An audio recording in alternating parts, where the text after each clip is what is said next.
I've been in here for 3 days now. No sign of people. No hope of rescue. During this time, I've begun to question, why am I here? What is my purpose here, inside this tree? Was I put in this tree by a greater power? Or was it my destiny to be stuck inside this tree? Do I really have free will? You might think this is unnecessary, but excuse me, I'm the one teaching you here. Do not question my method. It's important to be humble when people give you compliments online. I know. I'm kidding. Alright, should we ruin Grob's house? Do it, Dave. In game, you need to have a good kill-death ratio in real life. That's a joke. Don't demonetize me, YouTube. Yes, Fly Hacker defeated. Gonna need stronger hacks than that to end this win streak. Yeah. And he walked off the map. Welcome to Sky Wars. And the player began a new dream. 10 million subscribers, baby. That's the new dream.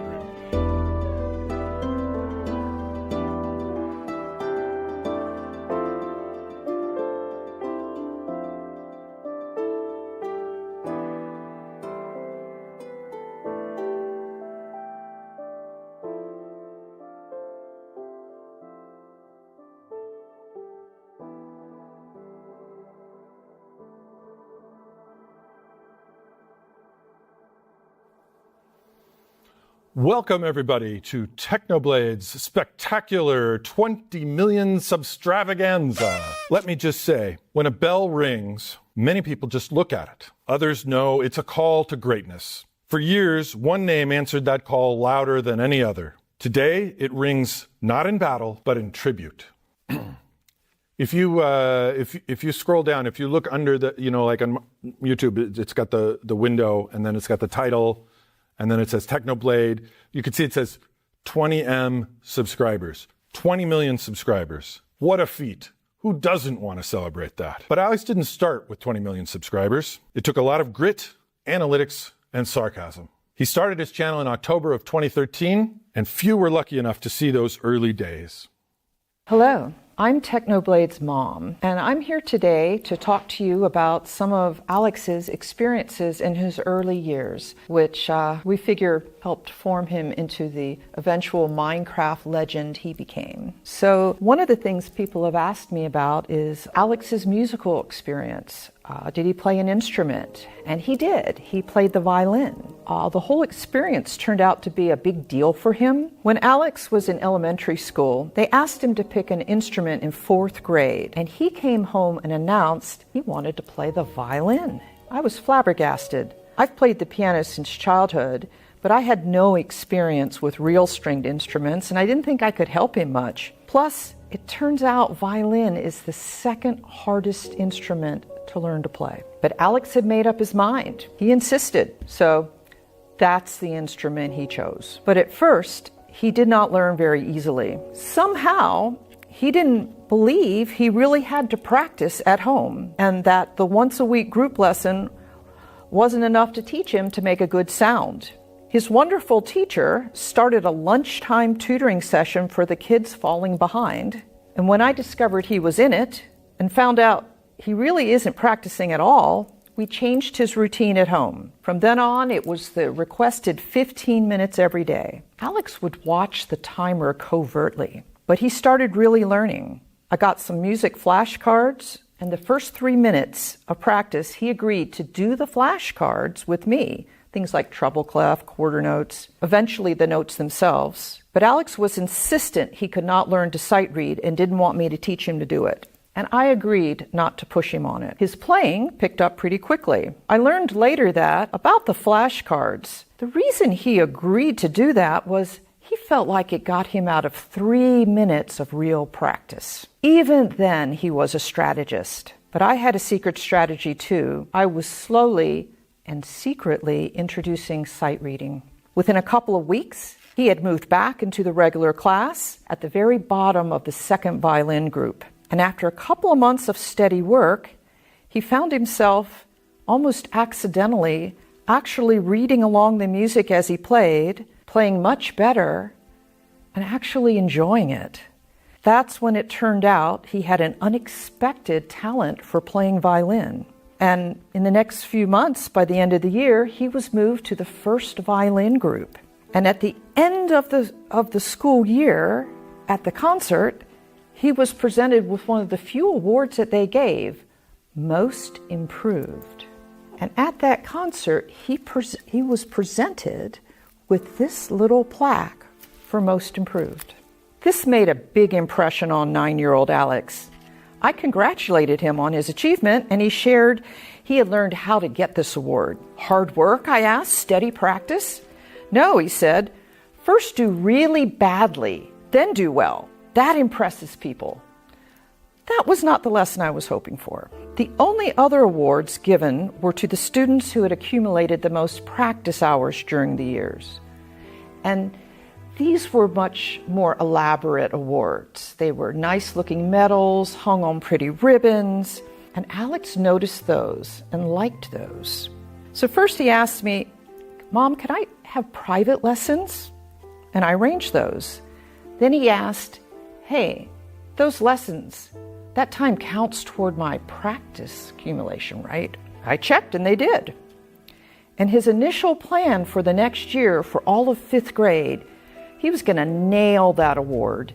He was going to practice 2 hours a day, which is well over the 15-minute requirement. And he actually started that, but then eventually he worked down to practicing 1 hour a day. His playing improved so much, he was asked to do a solo at the end of the year concert, and he chose Scarborough Fair.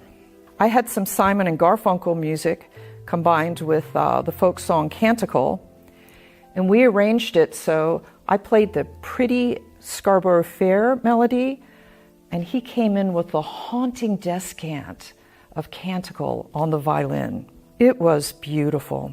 And the whole experience led to him enjoying playing throughout middle school and through most of high school. Also, by the way, after his solo, they presented the awards that year, and he got the coveted Practice Award medal. Alex really liked stories. He liked hearing stories, and eventually he liked telling stories. And part of that came from, early on, he became a real reader. And by that I mean a person who reads a lot for fun. When he was in 3rd grade, a relative was talking to me about him and said, oh, does he have the reading bug yet? And I said, no, I don't think so. They said, oh, it's too late if he doesn't have it by now.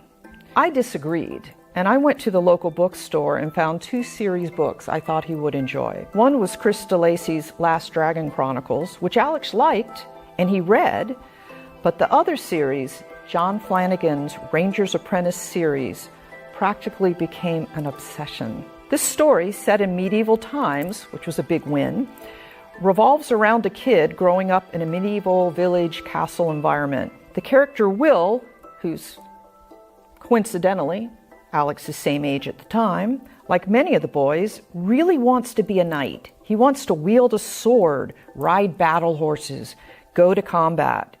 He is smart and athletic, but very small for his age. He's actually very good at climbing the castle walls to steal sweets. But at the big day when the recruiting is done, he's turned down as too small to be a knight. But someone recruits him to be a ranger. And these rangers were forest warriors who learned to track, shoot bow and arrows, do scouting, sneak around in the woods, and do some sword work. Will starts this program, and the series lasts for many books. I think the reason Alex really liked this series was partially because of the setting in medieval times and the idea of sword fighting, but particularly because this young boy Will got to learn all these cool skills. Also in the book, Will was assigned an old horse named Tug, and Tug was hilarious. He was always giving him a sardonic glance if he thought Will was making a mistake, or huffing out a sarcastic whinny if Will seemed to be getting too big for his britches. This really tickled Alex. He really likes humor in his stories. So he read the first 3 books, and then for the next several years agonized waiting each year for the new book to come out. Now, a fun part of this was that a year and a half after Alex started this series, he ran across a side ad while playing a computer game. And this ad was to take a chance on a lottery to win a place in a Ranger's Apprentice camp in the summer. He thought it was a scam, but he brought it to me. I looked it up. It was a real camp, and here it was only January, and it was for the summer. It was in Austin, Texas. And I called them, and the camp was already full. Plus, it was a day camp. It's not an overnight camp, so he'd have to be dropped off every morning and picked up. So I put him on a waiting list, and he was number 11. He really wanted to go. All spring he asked me about it. I checked every month. No one dropped out, no movement on the waiting list. Finally, 3 days before the camp was to start in June, I called one last time. Magic happened. Someone had dropped out 20 minutes before I called. They offered Alex the slot. I hastily made plane reservations, found a motel, and we went. The experience started poorly. Our flight was delayed and then canceled. Then we got into Austin in the motel after midnight. So Alex was short of sleep that first morning. Plus, like in the book, it was mostly outdoors and in the woods, and June in Austin, very, very humid. Also, they forgot to give him a water bottle, and the backup water bottle I had brought turned out to be cracked, so that first day he got dehydrated. However, they did give him the green cloak that they made for all the kids, and best of all, they brought out the padded swords. So we still have this. It's a little banged up now. He loved the cape, but he adored the sword. The first time they brought it out, they asked, would somebody like to be in a mock demo? Alex's hand apparently went right up, and the instructor told me later, you know, he was so into it, instead of just doing it for 10 seconds, he said he and I had a mock duel for like 3 minutes. From then on, Alex was fully engaged. He had a great time, and when he came home, he played with his sword till he beat all the duct tape off it. I had to rewrap it twice, and he never got rid of the cape. He loved the sneaking around lessons in the woods, and I believe this and the sword fighting influenced his Minecraft strategies later on. Hi everyone. You haven't seen me before. I'm Alex's first cousin, and we grew up together. We share a birthday exactly 3 years apart to the day. Growing up, we would spend a lot of holidays together, and I remember this one Christmas where I was about 10, so he must have been 13. We had finished unwrapping the presents an hour or two earlier, and I remember seeing Alex in a room all by himself off to the side, playing something on his iPad. My mom asked me if I could go over and talk to him, since I was the only other cousin that was interested in video games. I remember going over, sitting down, trying to figure out what he was up to, asking what he was playing. He showed me a screen with a game called Minecraft, and he showed me how you can punch blocks to get resources. I remember seeing the excitement in his eyes as he showed me the house that he had built, the cool things he'd been able to craft, and the world that he was able to explore. I had never heard of the game, and I'd never seen Alex so excited about anything. At that time, he hadn't started his YouTube channel yet, and he had no idea what this game would do for him, for his community, for his family. I don't think he would believe it now. I just kind of wanted to take a sec to talk about how I met Techno. We met through a mutual friend. If you're watching this, you know who you are. In high school, in our senior year, in our government class. And immediately, I was kind of surprised at how Alex was such a weird combination of like incredibly funny, but very quiet and kind of stuck to himself. It took a few months for me to even learn that he was Technoblade. I think at the time he had like 300,000 subscribers, which is obviously still an insane amount, but nowhere near what he ended up at before he passed or what his channel is at now. He was just so fun to be around. During our senior year, I took a trip to go visit a family member in another state after I learned that he was Techno. He had a catalog of like 200 videos already. And whenever I had downtime, I just watched his videos. Not because it was like, I want to be a fan of him, but I was like, this guy's really funny, you know? And that was one of my favorite things about him, was just his genuine sense of humor. He turned anything into something that could be funny. In our government class, we were in kind of a little friend group. There was about 4 of us, and Alex was always the one popping jokes first whenever we had a group project, and every time it was a mess, we still found, you know, the comedy in it. Back in what must have been 2014 to 2015, I remember my school friend telling me about the best PvPer in the world, Technoblade. Back then, knowing nothing about him, I had no clue about just how much he would inspire me in the future.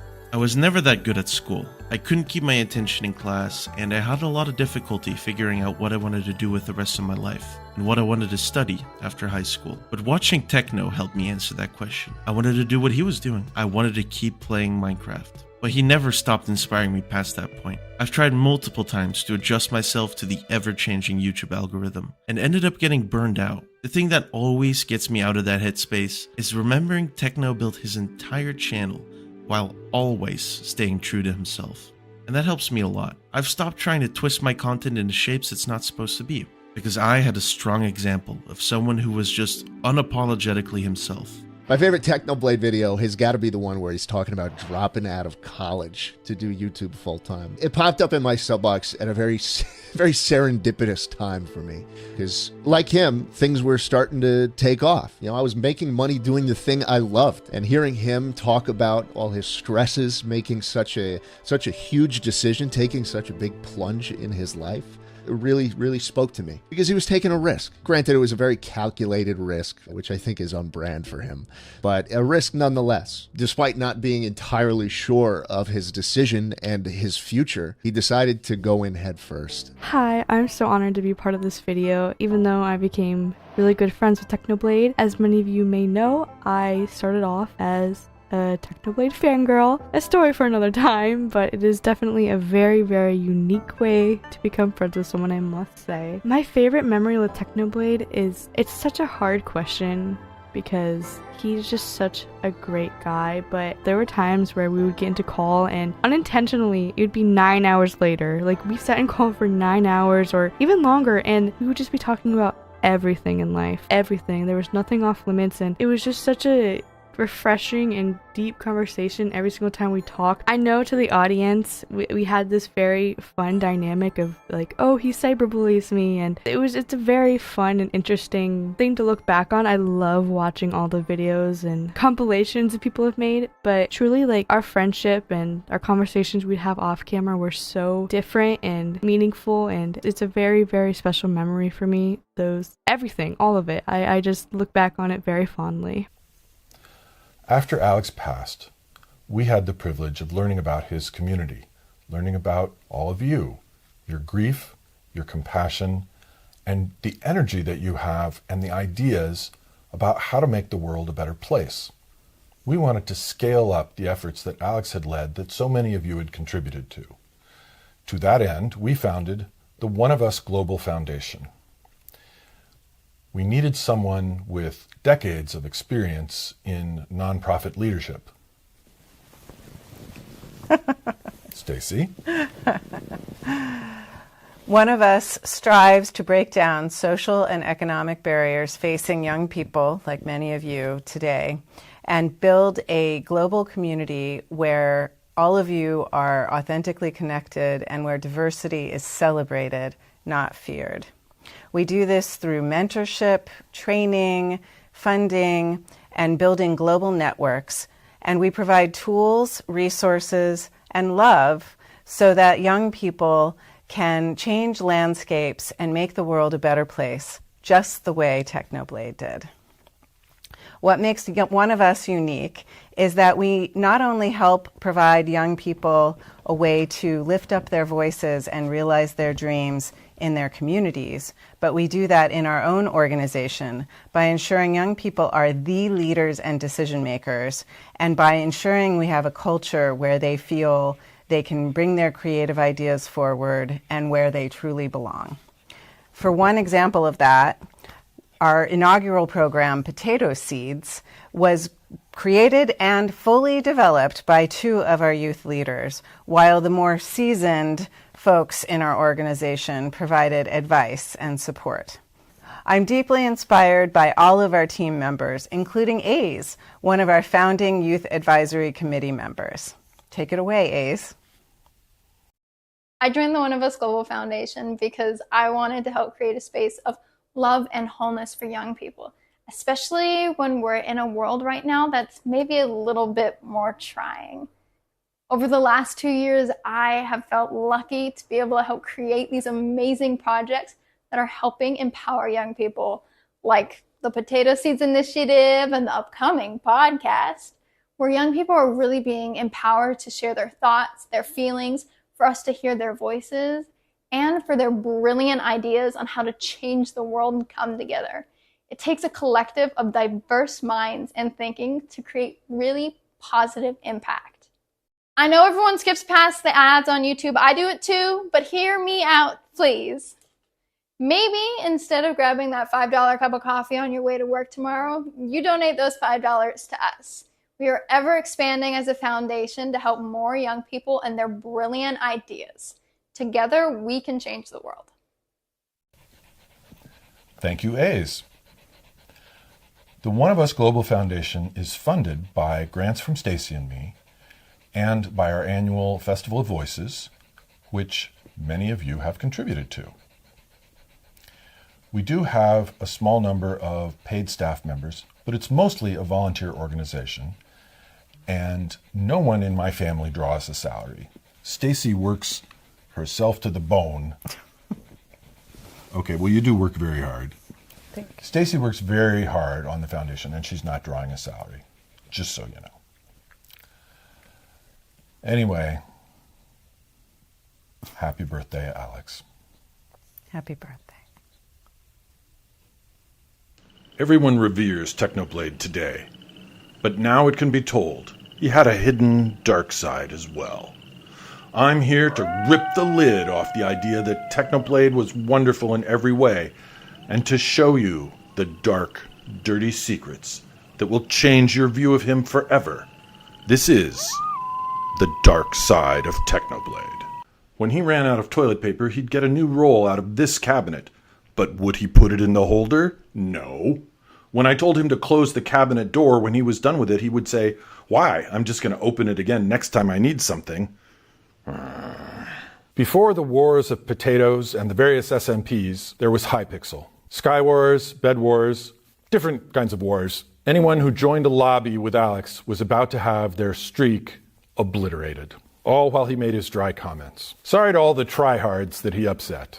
Hey Technoblade, Simon here, also known as Hypixel. Congrats on 20 million subscribers. I remember about 10 years ago giving you the YouTube rank for reaching 20,000 subscribers. I swear to God, if it's a dirt shack, I'm gonna flip it. Wait, what? Oh my God, what?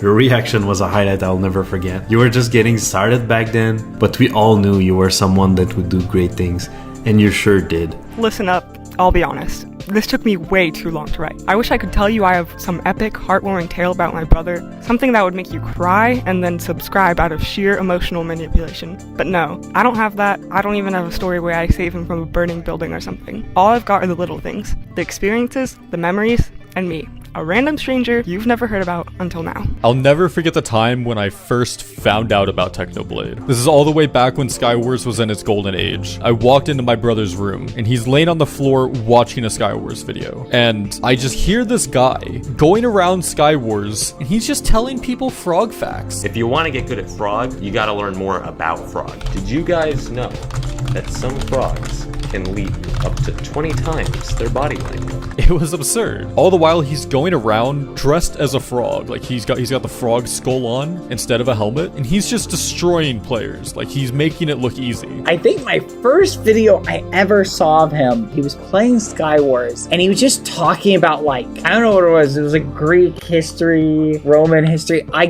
cannot even remember, but it was some random subject and just discussing it within like his audience and just talking to them and talking to people, and it was so entertaining. That was like the beginning. He was definitely the most unique and entertaining creator that I had ever seen in Skywars so far, and I'm pretty sure I didn't get anything else done for the rest of the day because I was just binge watching techno videos. My name is Josh, otherwise known as Boffy on YouTube, and Technoblade is the whole reason my channel exists. That's not an exaggeration, I'm not hyping that up for this video. I would not have gotten into YouTube if it was not for Technoblade. And dude, in the beginning, when I tell you I was a Technoblade clone, that is not an exaggeration. I was a shameless copy in the beginning. I think it's common to take inspiration from your favorite creators, but this was plagiarism. I just stole his personality. Like, there's jokes that I word for word just stole. I'm sorry. I like to think I've branched out like at least a little bit since then. Probably not. And it's weird because I never met him. Barely even spoke to him. We did like a few streams together. And yet he's had this profound impact on my life. It's November 22nd, 2020. The time, 12:02 p.m. After weeks of pestering, and I mean non-stop, relentless pestering, I finally convinced my brother to play Minecraft with me. Now keep in mind, at this point, I have zero experience to my name. I don't even have my own Minecraft account. So what does he do? He hands me one of his alt accounts like some benevolent god. Unfortunately, that Minecraft account is now lost to time and space itself, thanks to the great Minecraft migration of 2021. My name is Jake, or the Best Ginger 13, as some people know me on YouTube. Hey guys, Huawei here. Back in 2013 to about 2017, I played way too much Minecraft Hunger Games and Minecraft UHC. I was a part of the Hypixel community and the UHC community, which Techno was always like proximal to that. I was kind of go-to guy back then to learn from. You know how everyone uses the fishing rod and everyone is trying to light you up on fire with the flint and steel or lava bucket in PvP? I'm the guy that you can blame for that. I am so sorry. I'm not saying I invented it. I just made it look cool. Everybody in that little square of people, like, everybody kind of watched their own videos, would comment little snarky things on each other's videos. Little did I know that this fan of mine with a crown wearing a Minecraft pigskin, leaving funny comments on my videos, would eventually become the king of Minecraft YouTube. It felt like a very small, tight-knit community. Techno had commented on a couple of my videos. I commented on his. It was like this kind of push and pull. It feels a little bit like dating in a way. Like, and then eventually, I followed him on Twitter, and he followed me back. And then I just messaged him, hey, like, would you want to record sometime? Because we both liked each other's videos. I think we liked each other's like style of humor. And he was like, yeah, let's do it. Sure. He was saying that he had been binging Game of Thrones at the time, so he wasn't able to do it until a different time. You know, to me, he was the Hypixel king. You know, he started playing Blitz survival games after realizing that, you know, you can't really dominate the MCSG server because your goat is still around.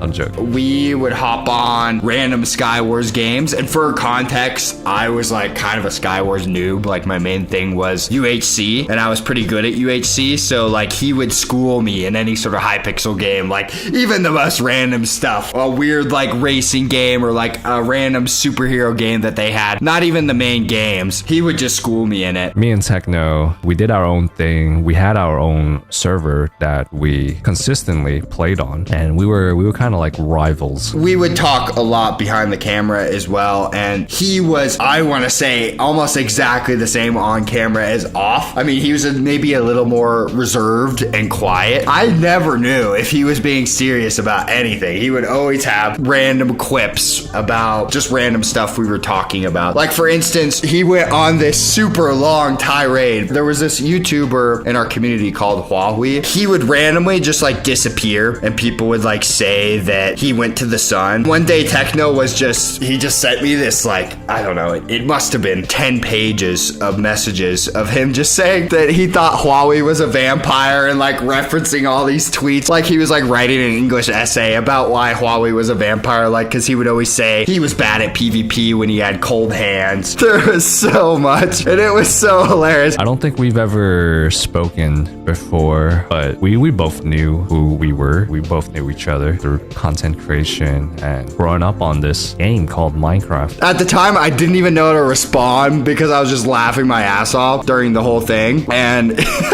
he somehow connected it to Harambe at the end of it. We would talk about anime, and I'm big into the Myers-Briggs personality test. He was an INTP, I'm an INTJ, so I like connected with him on that level. My favorite video from Techno is probably Hypixel Olympics 3, because I was a fangirl for him, and I remember one time years ago he tweeted asking people to join Speed UHC for a video, and so I did. Oh, it's her!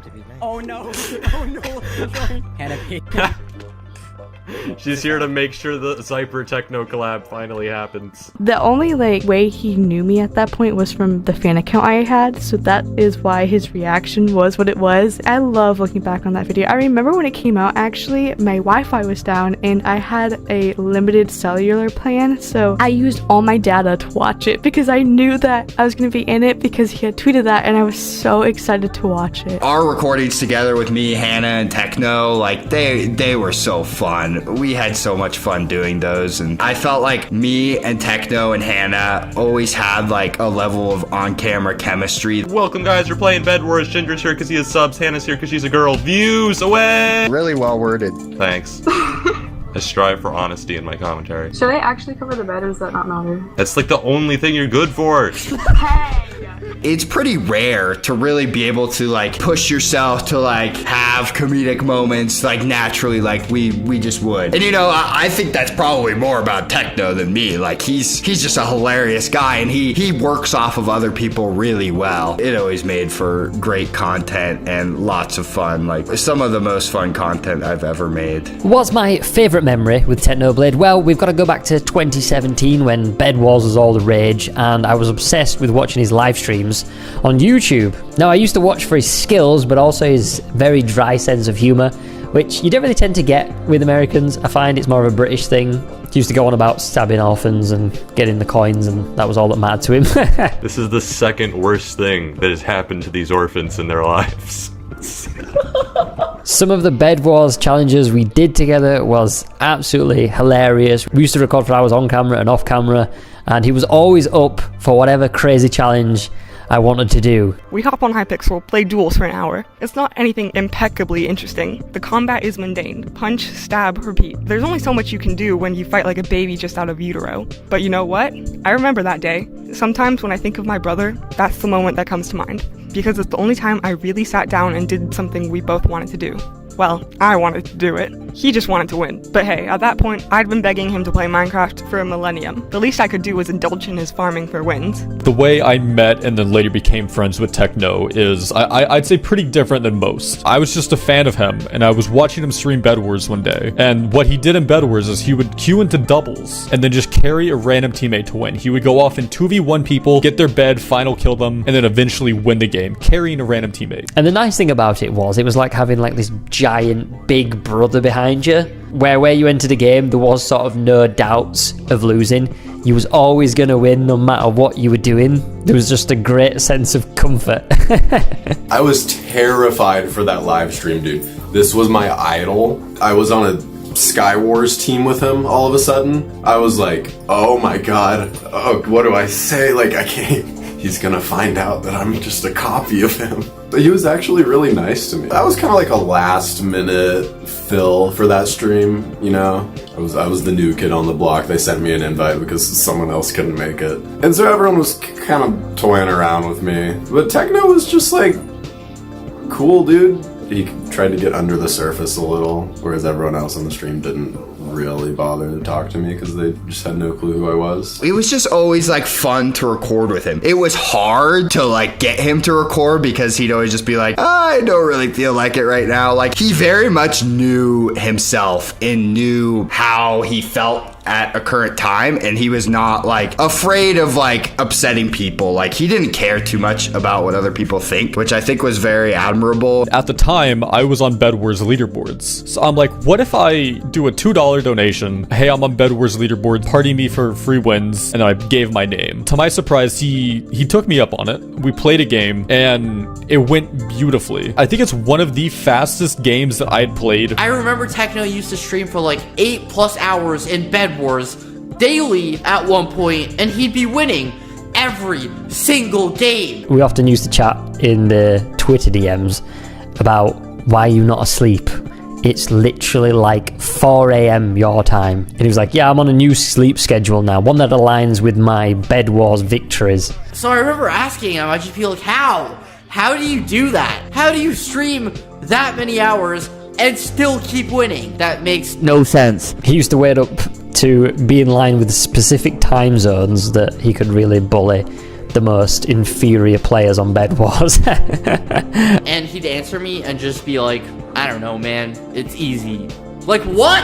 What do you mean? It was insane. And I think that just kind of sums up how hilarious he was and dedicated to the craft. I've played Minecraft since then. I've played it a lot, but I've never hit that same high again. And yeah, we played together a few more times, not for an hour though. Sometimes I'd log into Hypixel, even though the graphics are blinding and the chat bar is basically novella. Most of the time, I'd see him grinding Skyblock. I'd visit his islands and follow him around the world like a lost puppy. If I were lucky, and I mean really lucky, we would play Murder Mystery for like 2 rounds. I wrote down a little bit of notes here. I don't think I have a favorite video of Technoblade, like a one specific video. My favorite videos with an S, it would be like any video that he has made that reminds me of my childhood the most, which is just any Hypixel video, I think, when he was just doing like Skywars commentary videos. I loved watching those after school. Welcome guys to an episode of Skywars. There's like a week left in the semester and I'm just gonna get owned for like this entire week. I didn't realize that the reason he was queuing doubles was because he wanted to get as many final kills as possible. And if I'm there killing half of the other teams, that's less for him to get. And I'm like, alright, fair enough, a bit sad, but understandable. And I've really thought nothing else of it. That is until a week later, when Techno adds me out of nowhere, and he's saying, let's run it back. Now, I'm going through every emotion possible. I looked up to this guy, I'd seen all his videos, and here he is,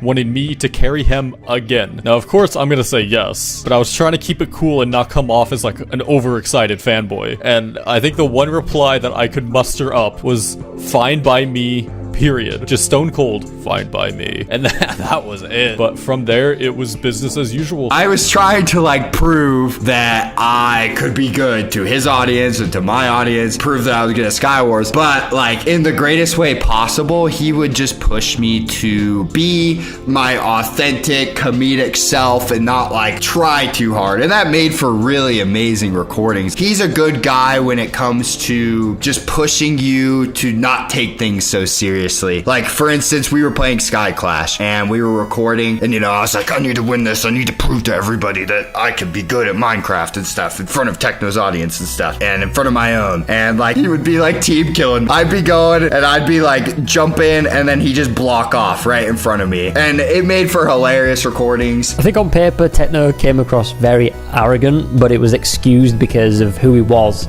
His personality and his jokes just made it amazing. You didn't really feel angry that he was so good. You was rooting for him, especially when he was on your team. The most important thing I learned from him was to have self-belief. He said he was going to beat Minecraft with a steering wheel, and he did it. He said he was going to get the 1,000 bedwars win streak, and he did it. He said he was going to hit 10 million subscribers, even when he had a fraction of the sub count at the time, and he did it. Being a Technoblade fan is just one of the best things ever. You were involved in our community in so many ways that people don't even realize. The passion and energy that you brought was incredible. Your impact is still felt every single day. You truly cared about the people, and I want to thank you for letting us be part of your journey. We miss you, buddy.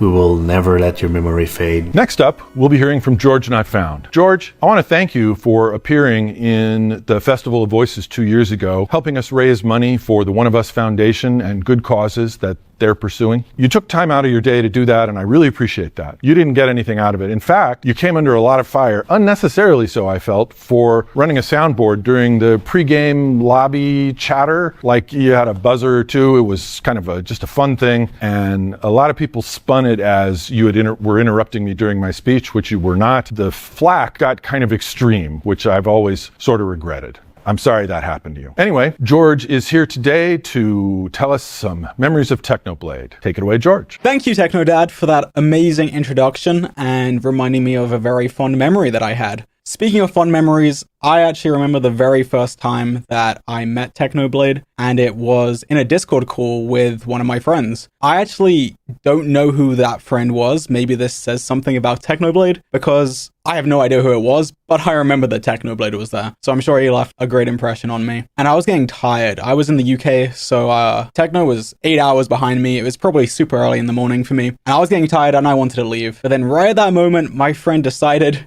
to leave. And I was like, oh my god, now I can't leave because I don't want Techno thinking I hate him. I can't leave right now, even though I was just so tired and I wanted to go. But anyway, I stayed, and Techno decided that we should play some Skywars duos. Now, I've never really played it and I suck, so I was a little worried going into it. I was like, oh, I'm going to embarrass myself in front of him. I'm going to suck. And that is exactly what happened. We proceeded to play a few games, and I died pretty much within the first 10 seconds every single time. And I'm sorry, George, to interrupt, but the sellout bell timer went off. I had to ring the bell. Everybody subscribe to Technoblade. Woo! Okay, I think you're... Technoblade, yeah, woo! Okay, I think he's pushing it a little bit, but as I was saying, he carried me through all these Skywars games. Every time I would die within the first 20 seconds and think, how is he going to do this? There's no way he's going to win. And then every time he would do something crazy and just manage to clutch it with the craziest situations, and I would just be like, how is he doing it? It was like actually comical. I didn't even know how it was possible. But eventually I decided it was too awkward to keep making him play solos in duos, and we ended up just playing the parkour in the lobby. And even there, he would show me all the different shortcuts and how to improve our time, and we were just basically trying to get the best time possible. We wanted to beat the record, and we grinded that for a few hours whilst just talking about life, YouTube, everything really. I don't remember the exact details of the conversation, but I remember it was super chill, fun talking to him whilst trying to grind away at our parkour and just beat the world record. Sellout bell, subscribe to Technoblade. Everybody subscribe to Technoblade. Woo! Alright then. I don't even know which part was I at. I don't even know what part of the story I was at. I don't know. Minecraft? I don't even remember anymore. You've just ruined my story. You were talking about Minecraft. I don't remember it anymore. Subscribe to Technoblade. Hey, I just wanted to take a second and address kind of the elephant in the room. We all know I'm not the person you really want to see. The person you really want to see is Technoblade.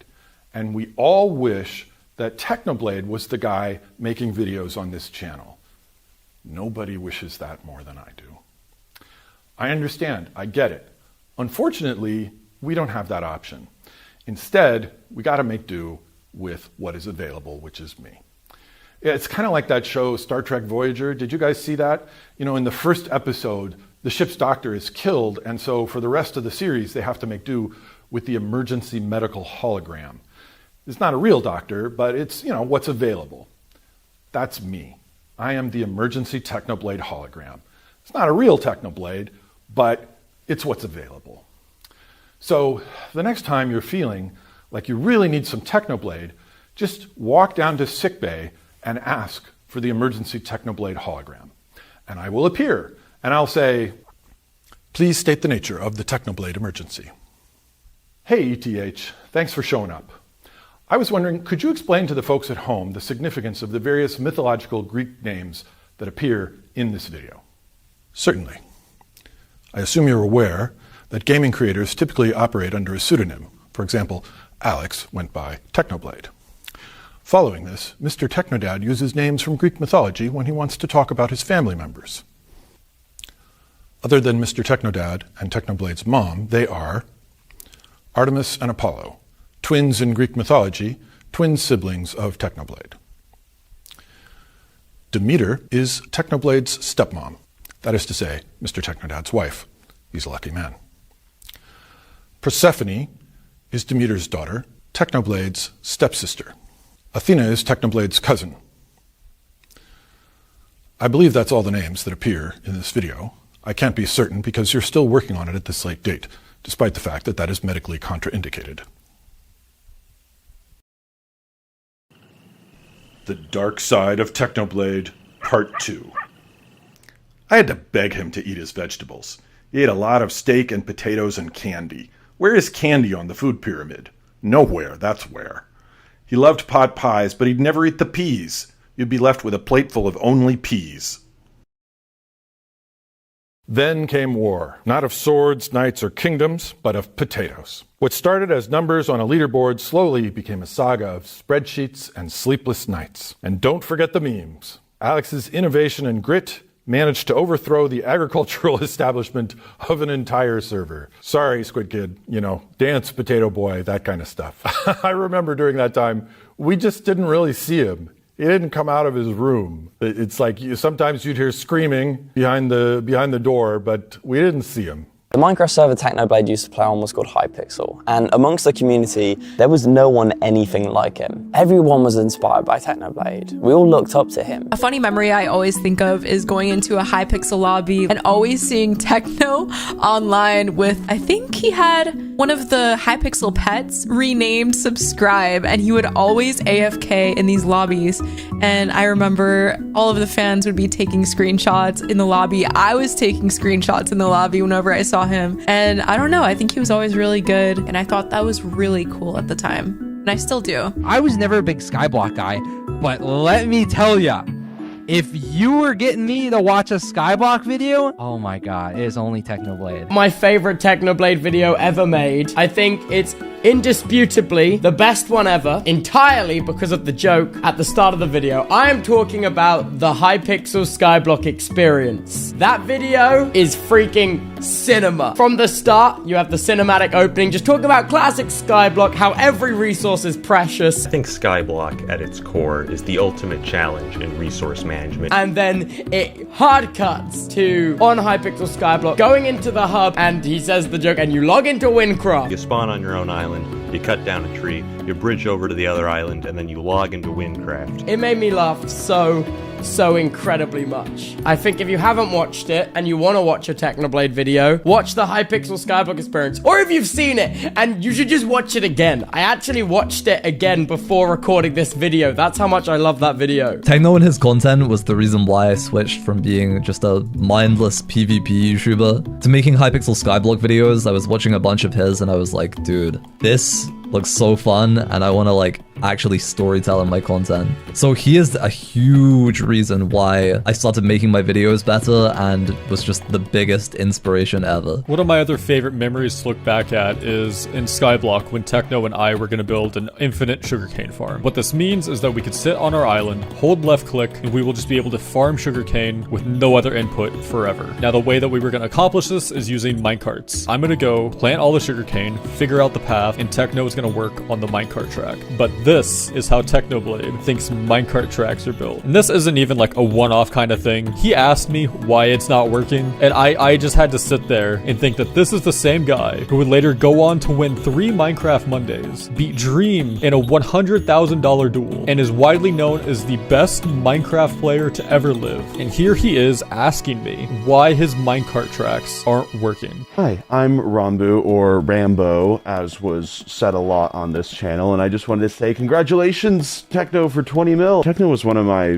biggest inspirations for the longest time for me to even start, doing a channel. Without him, my YouTube channel probably would never have even existed. One of my first videos to ever go, viral, I guess, was me literally just calling myself a Walmart Technoblade and then adding a crown to my Minecraft skin. That was a huge reason why I'm able to do what I do today. My favorite video from Technoblade is obviously the Great Potato War. I love the Potato War saga. It has to be the Great Potato War. My personal favorite content that he ever made was the Potato Saga. Obviously, the Potato War stuff. My favorite thing that you ever did was the Potato War series. I think my favorite series of videos has to be the Potato War. The Potato War videos are the best Minecraft videos of all time. Easily the Potato War saga. Not to be basic, but it's got to be the Potato War. Technoblade, where have you been all this time? Well, you see, I've been farming potatoes in Skyblock. It's just something that I think back on and it gives me chills, because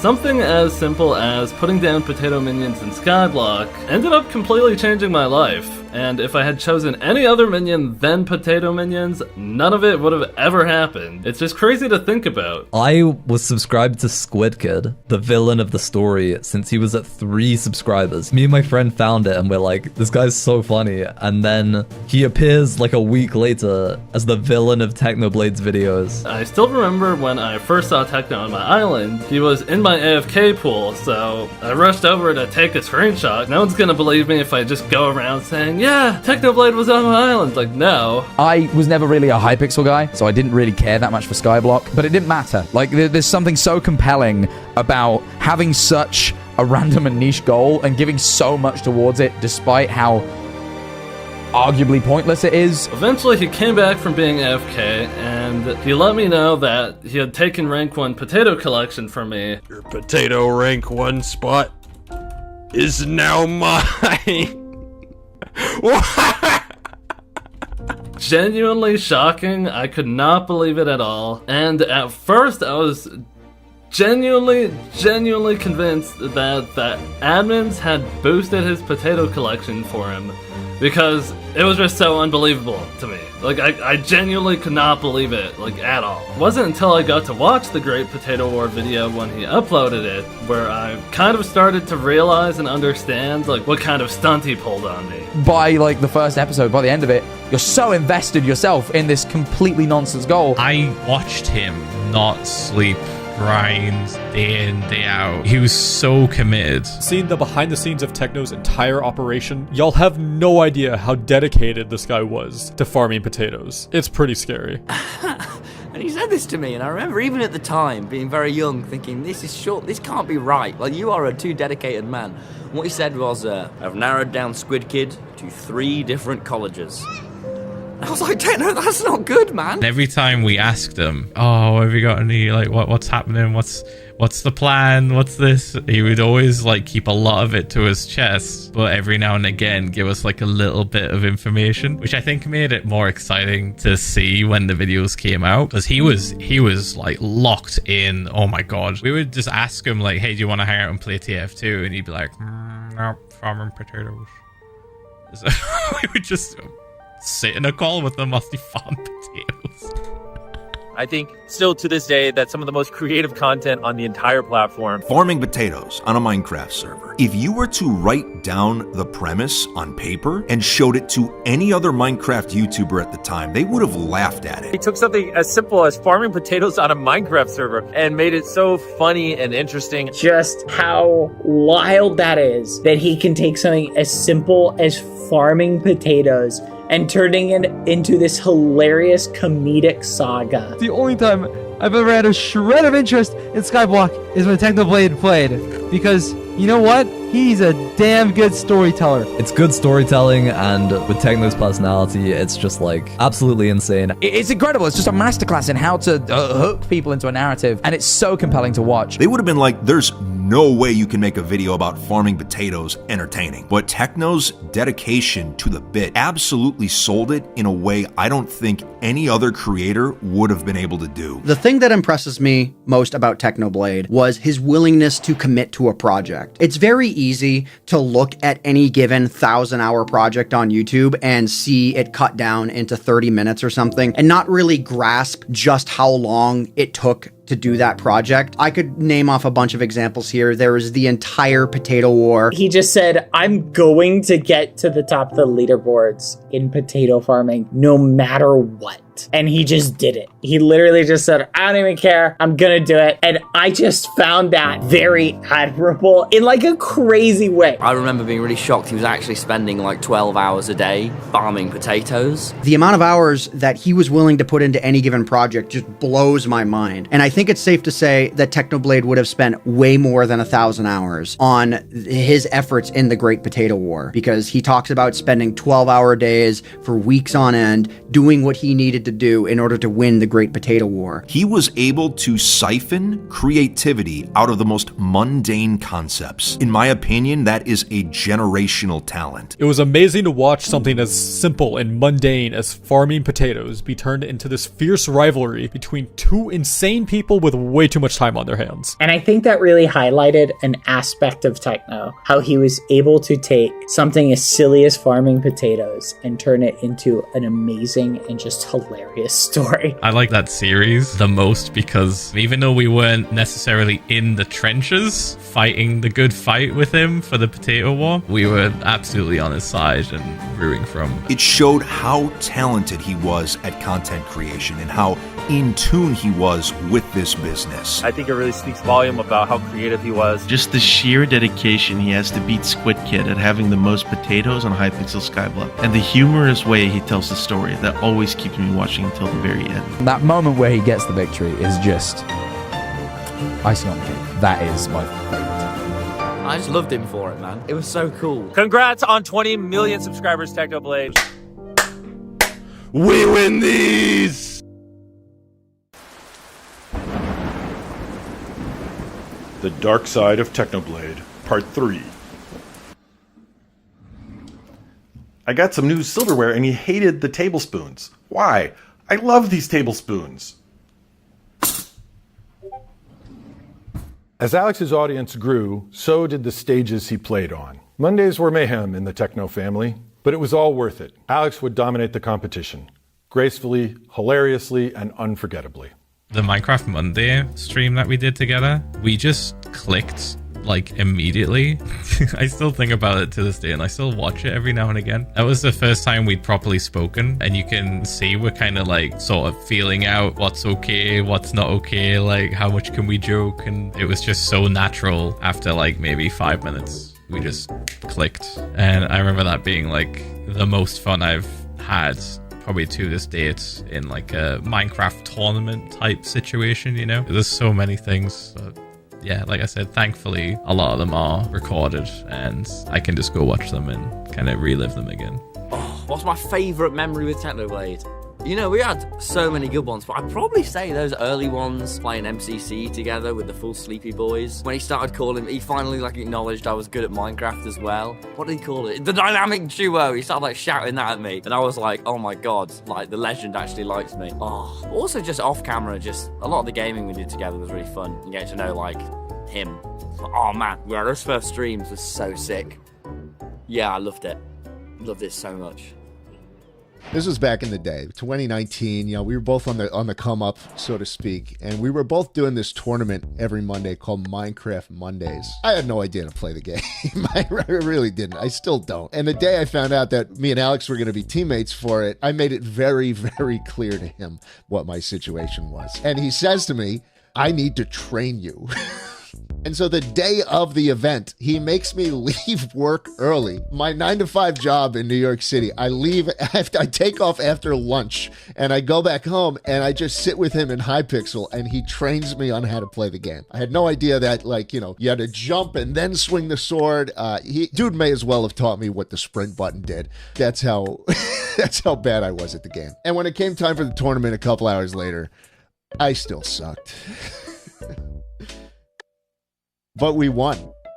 The entire thing. We won the entire thing. A Hunger Games event, a Spleef event. It's like a tournament full of the most classic Minecraft games with some of the most legendary Minecraft YouTubers out there. Captain Sparkles, Ant Venom, Bajan Canadian. We're all fighting against us, and he carried us to win the entire thing. And at this point, Alex has already had, you know, a couple of victories under his belt, so I'm sure it was nothing new to him. But to me, it was like, this was just an unreal moment in my life. It was the most viewers I've ever had. It was the most money I've ever won in a single day. $5,000 after winning a Minecraft tournament was insane to me. And even now, I still think back to that day as, you know, probably the most exciting day of my entire career. All because of him. Then my first ever like actual interaction with Techno was during Minecraft Monday. I actually DM'd him on Telegram and was like, hey, we should team up. Like, you can get me in. I'm better like than people think. You know, I haven't uploaded much. Nobody really knows how good I am. So I'm like a Trojan horse. Like, you can Trojan horse me in and then we can win and it'll be awesome. To which he just was like, nah, you know, nah. I was like, all right, okay, all right. But then I got in anyway. I was convinced I was going to beat Technoblade. I was going to show him up. I was going to be the best Minecraft player in the event. And it didn't happen. Techno won the event, and I did not do very well. And that kind of started the Technoblade Dream rivalry. It was just in my head at the time. It was not something that like Technoblade thought of. It was something that I thought of. I was like, yes, Dream versus Technoblade. I will beat him one day. It will happen. I think my favorite memory with him was definitely when we got invited to Minecraft Mondays and we were surrounded by YouTube celebrities that we wanted to both kill, and finally our moment came when we managed to track down PewDiePie and we stabbed him. Of course, winning Minecraft Mondays was a great thing together, but I think that was just the cherry on top. I want to share a funny story on how I met Technoblade to begin with. There was this Minecraft Hunger Games event called Minecraft Mondays. It was an event where you would play with a duo. I was teamed up with another person called Junkie Janker. He was another creator who I was duos with. And at that point, I had heard of Technoblade, but I wasn't exactly sure who he was exactly. As soon as we start this event, the one thing my duo told me before starting the event, he says, watch out for Technoblade and shotgun raids. I was like, why do I need to watch out for Technoblade? It's just whatever you do, if you see him, run. You do not want to mess with Technoblade. Sure enough, I was weary about this warning, but I didn't take it that seriously. And as soon as a Minecraft Mondays started, I would just see constantly in the chat, Technoblade has killed this creator. Technoblade has killed that creator. That was my introduction to Technoblade. And I was incredibly scared of him from that moment on. I knew this guy was someone not to mess with, clearly a master at Minecraft. So further on, when I met him through other content, I would speak to Technoblade in a way where I would always be scared of him. I would talk to him under the premise of that trauma that I lived in Minecraft Mondays, which, by the way, Technoblade won so many Minecraft Mondays. This guy was insane. But also, he was teaming up with people like Shotgun Raids, which, I mean, just too OP. As is the case for many people, I assume, my intro to techno was during the Minecraft Monday tournaments many years ago. And I think it was the first tournament before we'd even played, going through the tab list and seeing what the different teams were and thinking, okay, a lot of these people, they're not Minecraft streamers or YouTubers. They probably don't have that many hours. I've played the game a lot. It's like the meme with the people dancing at the party and there's the guy sitting over in the corner to himself. I'm the guy in the corner. They don't know I used to be a Hunger Games champion, or at least runner-up to Ant Venom in the first one. Anyway, there are a couple people in chat and I think they were saying, hey, the team with Technoblade on it, it's pretty good. You should definitely be on the lookout for that one if you run into them. And I'm like, how good could they possibly be? Well, pretty clear answer to that one. And I think as the weeks went by, really must have started to weigh on me because, there have been a lot of good PV people over the years, but I don't think any other ones, even if there have been similar track records in our encounters, have ever instilled such fear in me as when I would run into Technoblade. I guess I must have really exhibited this outwardly because I remember seeing a clip that was sent to me of Techno talking in a stream or a video, and he's going, when I'm editing together the videos of these tournaments, I can't use any of the clips from Captain Sparkle's POV because every time I run into him, he just gets depressed. He's like, it's an immediate downer and I can't put it in the video because he's like, oh, it's over. Guys, we're done, ruined, destroyed, GG's, fun playing with the rest of you. I remember I saw this clip and I actually tried in the future to not be as downtrodden when running into whether it was him or anyone else from we're clearly outmatched. So hey, you know what? If this clip makes it into the video, maybe it'll be the first time I have not been too downtrodden. I think my favorite memory of Technoblade was when I was watching him in high school. I would sometimes go back home and realize there was a new Minecraft Monday highlight video, and I would sit down and just eat my lunch while watching that. Good memories. I would always look forward to a new upload even back then. It was like, oh god, 8-9 years ago. Shit, I'm old.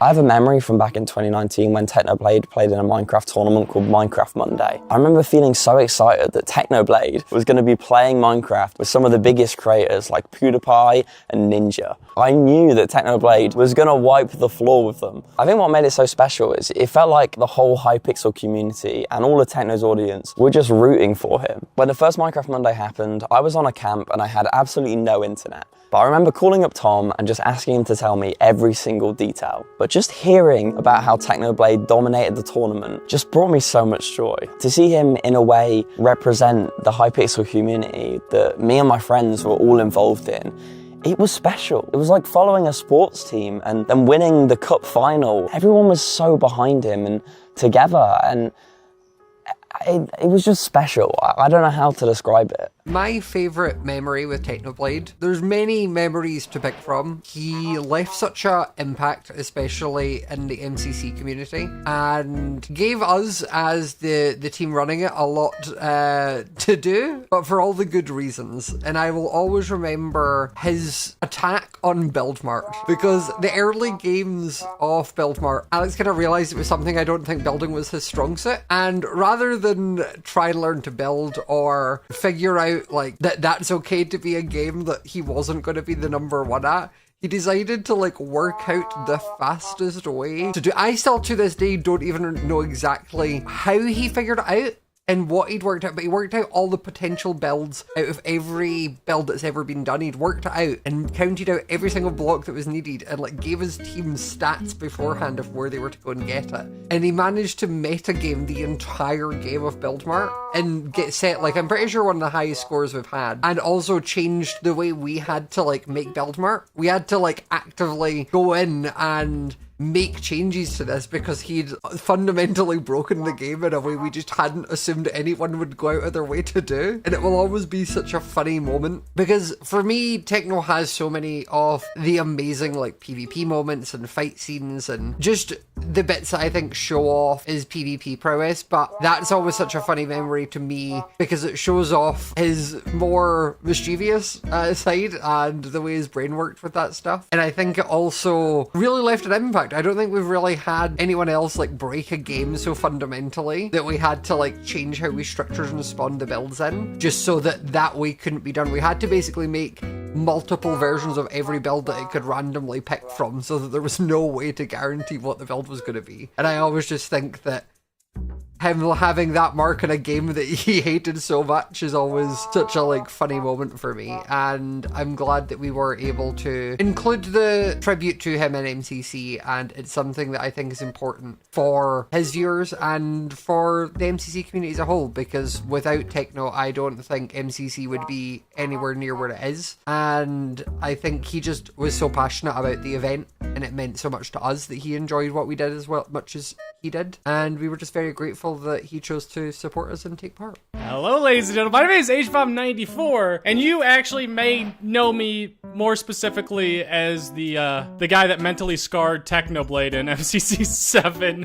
and almost getting blocked by him in MCC 8. I swear to God, if HBomb does this to me twice. Don't let him clutch. Don't let him clutch. A funny memory I have with Technoblade is during a charity event, which he ended up making a video out of, actually. It was where the more money you raise with your community, the more items you get in game, and him and his community raised a ton of money, so obviously he's really stacked and he's good at PvP. I was just hoping, like, oh my god, if Technoblade kills me, I'm never gonna hear the end of it. Please, like, anyone kill me but him, please. At this point, like, I don't want more of this. I already hear about me losing the potato war, like, basically every day. So, honestly, when someone did kill me, it wasn't Technoblade, and I was just relieved. I was just relieved he wasn't getting another point up on me. I kind of gave up on beating Technoblade. I had my chance, it didn't work. I had already I tried Minecraft Monday, it didn't work. I tried, in other scenarios, it didn't work. We did, even like Minecraft Championships started happening. And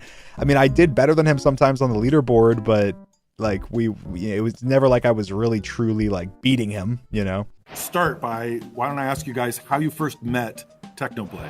For Calvin and I think we have the same answer. It was from my first event that kind of kicked off my event hosting career, being Winner Takes All 1. Yeah. Back in January of 2019. It was a bunch of us. It was like 15 of us total on a Minecraft server. And it was so simple. Minecraft events were so simple back then. The whole point was just stay on the server, stay online, stay awake. And it was a little unsafe because we just had like teenage Minecraft creators staying up for over 48 hours, but... Buddy, I was hallucinating by the end. It was... but by the like 30-hour mark, Techno was just so invested, just camping in Calvin's stream chat for like a day and a half straight. Because he was just so interested. It had nothing to do with like wanting to join or specifically like make any connections or anything. He just was so interested in delirious Calvin camera swapping on his winner take us all stream I forgot as he about the slowly fell to the brink. And we're just hanging out and he's just typing in chat and we're neglecting his 1,000 other viewers to just have a one-on-one conversation with Technoblade on stream. And then at the end, when the event ended, he was spamming the chat and making his viewers also spam the chat and join him saying, "Add me to the call! Bring me to the Discord call!" We brought him into the call. We hung out for like 15 more minutes after that, and then you went to bed. I ate a cheeseburger and went to sleep. I remember him in my chat all the time, basically egging me on. He kept saying if I left, he was gonna be mad, and I can't make Techno mad at that point. That wasn't it. A long time ago, I first made Twitter. It was like 2014 or 2015, and I remember seeing Technoblade on Twitter, barely following anyone. I was barely following anyone, but he was a Minecraft PvP YouTuber. I did UHC, he did survival games on Hypixel. We kind of just started talking to each other. We're like, let's collaborate one day. And we would always move the date. Either he was busy, I was busy, something was going on. And then finally we did a video together years later, right on this battlefield. So MCU stands for Minecraft Ultimate, which in itself stands for Minecraft Ultimate Hunger Games. The idea was to take the original Minecraft Hunger Games from back in 2012 with 24 players and see what happens when we make the map 10 times bigger and the roster even more than 10 times bigger. It was kind of my dream project for a really long time. At the time, the world record Minecraft event in terms of how many people were playing and streaming it was like 60, and I wanted to crank it up all the way to 300. The first one was just simple duos. The second one was we had everyone pair up into duos, everyone had a friend and a partner they were playing with, and then I manually nudged the duos together to make squads of 4, right? But Calvin and Nestor's duo that I paired them with was 2 FaZe members, and they dropped out like super last minute. And all of a sudden, I get a message from Nestor who's just like, "Hear me out. I want you to hear me out, okay? Before you instantly say no. What if Techno was 2 people and played instead of FaZe?" And I had the exact same response Techno did. I remember when the video dropped, I was laughing bad because he said exactly what my reaction was, which was, "That's hilarious, let's do it." I think there was no way he was going to join it if it was another person too. I think he would have joined only if it was just him. It's just so funny. So it's just an absolute mess of 300 people over the course of like almost 3 hours, if not more, of just raw Minecraft Hunger Games. It's by far the biggest roster that any Battle Royale Minecraft event has ever had before, which is what gave way to so much potential for the absolute carnage that took place of the team of Techno, Calvin, and Nestor to get like, what was it, like 140 combined kills or something, which blows the previous record out of the water of like, I don't remember. I gotta look it up now. This guy, the Technoplane meme, he put everybody on his back and then used the elytra to fly us around and we could just drop on people. Hey everyone, Mr. Technodad again. I just wanted to talk about something that I was hearing a little bit about. I heard that on Twitter, it's not really a place I go because I'm all about, positivity, but I heard that after the live stream that we did a few days ago, there was some grumbling about Mr. Technodad is a sellout. Like I'm interested in money at all, which is, if you knew me, is a laugh. I don't care about money. I care about what's in our hearts, I care about supporting the community. I care about the fans individually. I care about cancer research and wellness for everyone. And I think it's laughable. My phone is, hang on. Why is, oh, it's the sellout timer. The sellout timer. One of us. Subscribe to Technoblade and buy the merch. Buy the merch. We have 20 million t-shirts. We don't have 20 million of them. We have there commemorating 20 million subscribers. 20 million t-shirts would be too many. We've got the Golden King. We've got the Aggro King. I should have lit them better. We've got the Ghost King. I don't have it right here, but it's there in stock. You can buy it and get it. We've got hoodies and fancy 20 million coin coming out, and card decks and pins, and did I say hoodies? Everything. It's so exciting. Buy the merchandise. Buy the merchandise. Not if you're a starving student, though, or if you can't afford rent. Do not buy the merchandise. But everybody else, buy the merch until your wallets bleed, which might happen just from the shipping. We don't make any money on shipping. That's all going to the shipping companies. I hate it, but you gotta buy it. I'm telling you, my kids are going to college and Alex is gonna pay for it. Okay, so anyway, like I was saying, my real values are love. So just remember that next time you're thinking about, being critical of me. Thank you very much. The Dark Side of Technoblade, Part 4. He would bring his dishes to the sink, but would he put them in the dishwasher? No. Duels weren't just content for Alex. They were art. They were a mindset. He didn't trash talk. He gave dissertations mid-fight. Some call him the blood god, but he was also a scholar of combat. I don't know if I've ever had more fun PvPing in the game of Minecraft as the 100k Mr. Beast training arc. Last Thursday, I did a 1v1 with Dream for $100,000. I'm pretty sure initially he DM'd me and wanted to practice. And was I the best 1.9 PvPer he could have asked? No. The answer is no. But he asked me to train him, and it made me really happy, and I said yes. And then we proceeded the call for like 3 hours, and we just dueled each other in sword over and over and over and over. Before I go in for the kill on 1.9, I want the enemy to make at least 2 mistakes, and here you see Dream's second mistake is letting me get a bunch of these axe crits for free. Of course, his first mistake was challenging me in the first place. I was helping Technoblade out to practice in the 100k Mr. Beast duel. Mr. Beast let him and Dream practice on the maps before the actual fight. It was on this one map that had this 3x3 or 4x4 pillar or something, and I remember he was using the pillar to defend himself, and then he was just oh, this actually reminds me of ancient Chinese technique that an emperor used. In 227 BCE, King Zhang once escaped from his assassin by circling behind a pillar. I replicate this mid-fight and heal to full health. I was just what? But then I was oh wait, it's Techno.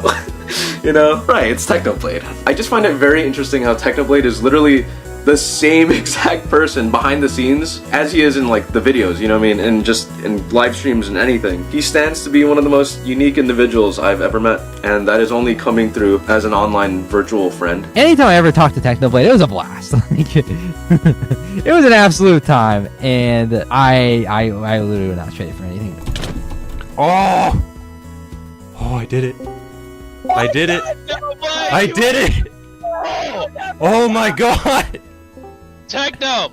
Congratulations! I'm genuinely... You just won $100,000! I genuinely cannot process this. The Dark Side of Technoblade, Part 5. He would do his laundry but never put it away. Dirty clothes covered the floor and clean clothes stayed in the laundry basket. Over time, he'd end up hogging all the laundry baskets, and the rest of us never had enough of them. Unparalleled growth. Unlimited expansion. All companies want it, but how many actually have it? We do. We're changing people's lives.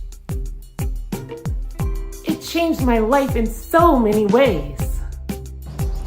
Everything is different now. My old life, gone. Brought to you by Cancer. Cancer.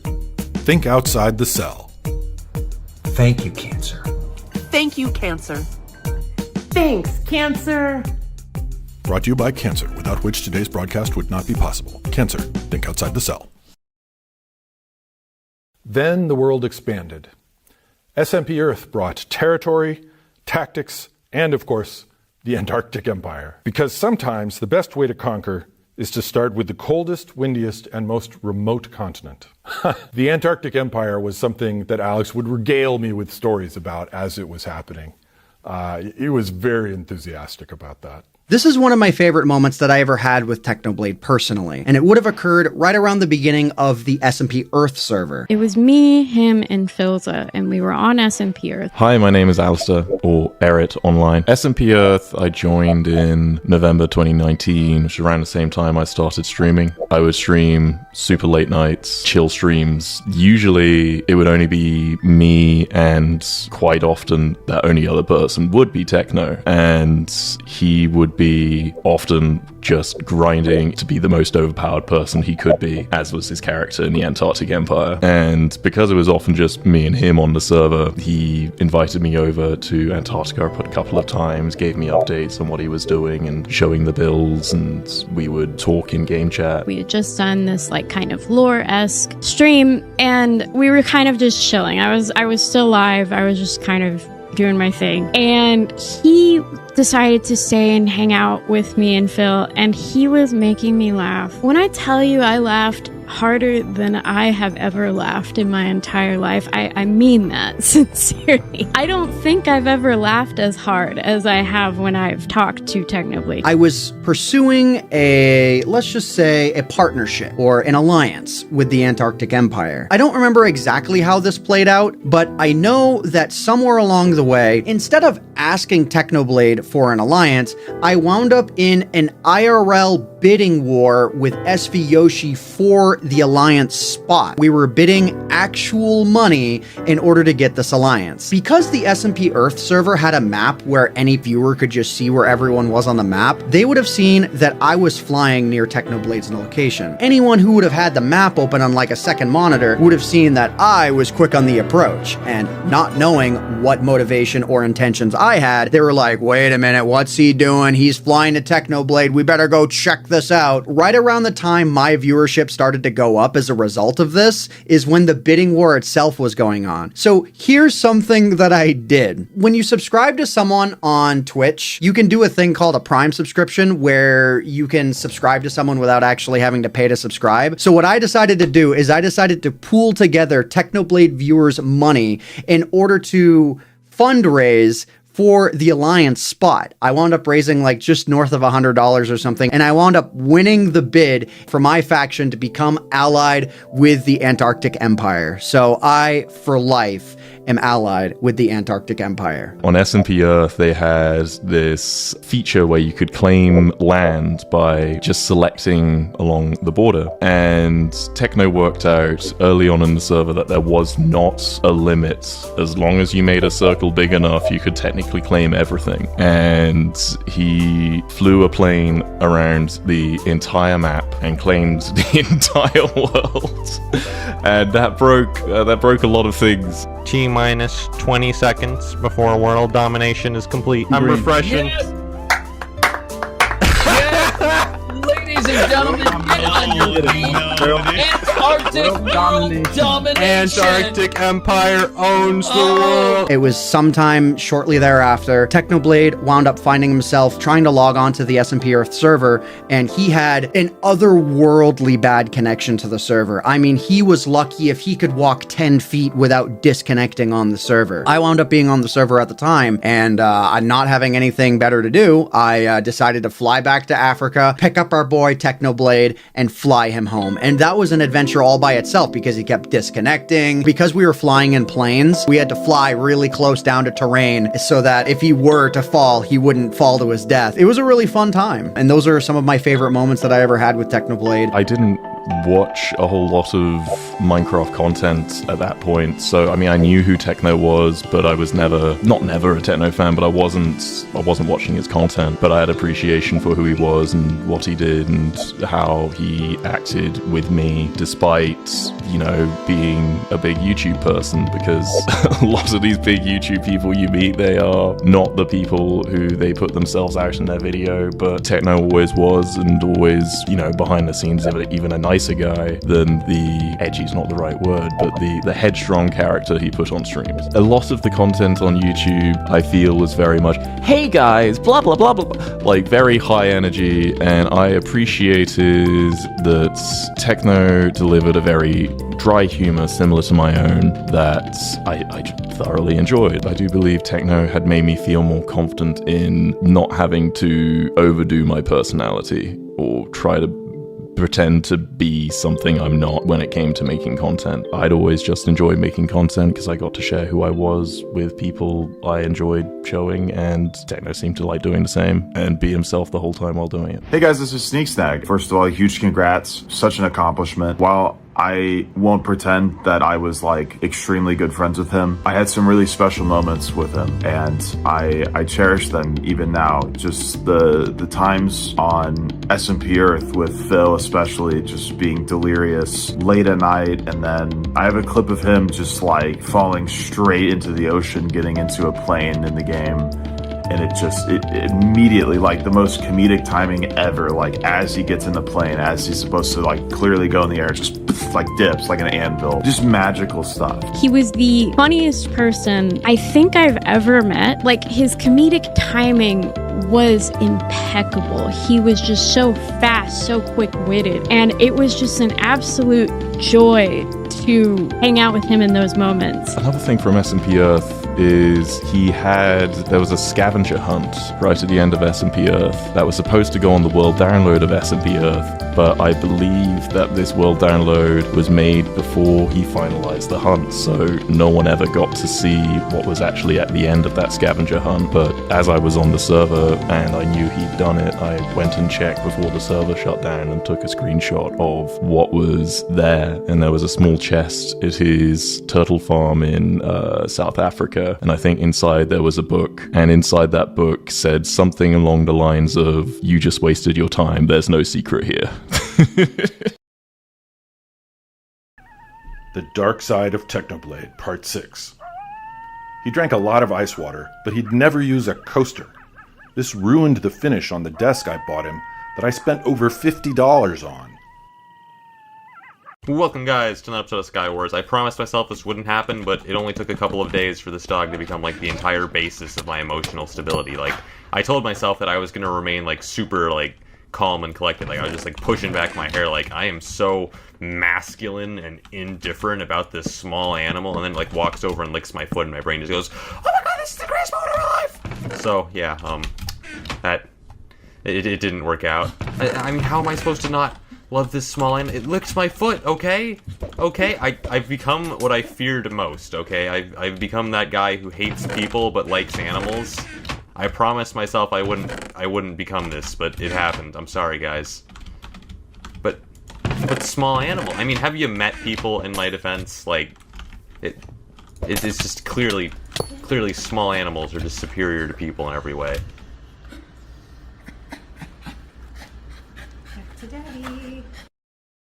I was home alone with the dog all day, and we're gonna call the dog Floof, because that's what everyone seems to call him, and there doesn't seem to be any rush to give him like an actual name. It's not the manliest name, but it's not the manliest dog either.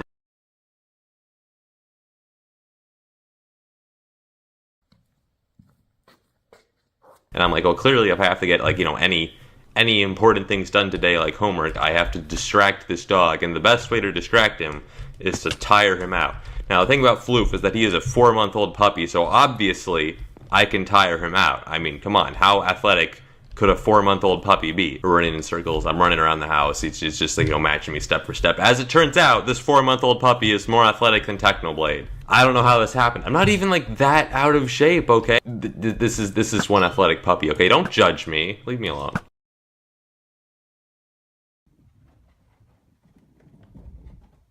But yeah, I let him into the backyard this like for the 5th time in like 1 hour, and he runs over to like the fence that leaves our backyard to go to the street, and I'm sitting like, silly animal, you can't fit through that fence, you're like twice as wide as the whole, and he just goes straight through it because he's 70% fur and my life is a lie, and he just like, you know, instantly runs out to the street just like, I'm free! It's like, later, loser, and I try to go through the fence and it's locked. I didn't ask for this dog was for my sisters, now they're never home. Me and my dad end up having to be the ones to deal with it, and 2, me and this dog are best friends. In fact, he's in the room. Floof.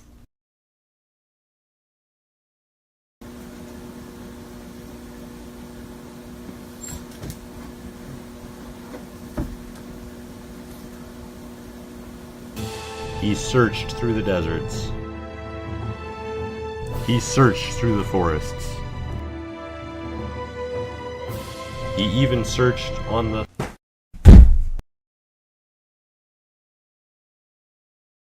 Go, Floof. Go. You gotta get help. Home. Take me home.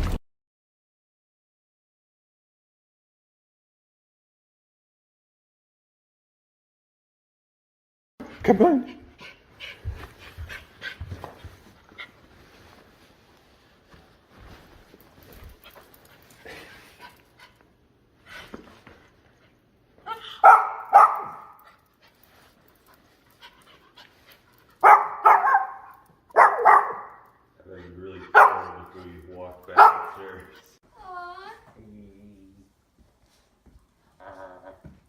You can't actually get my mouth. Ha!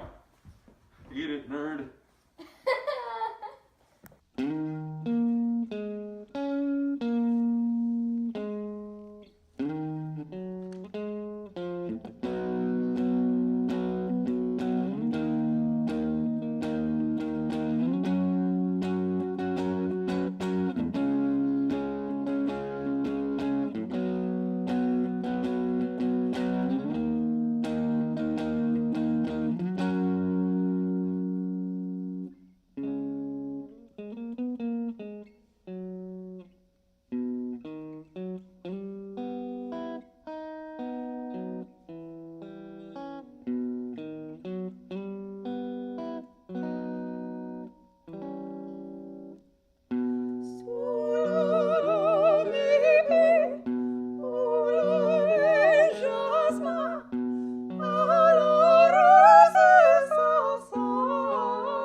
Dream SMP.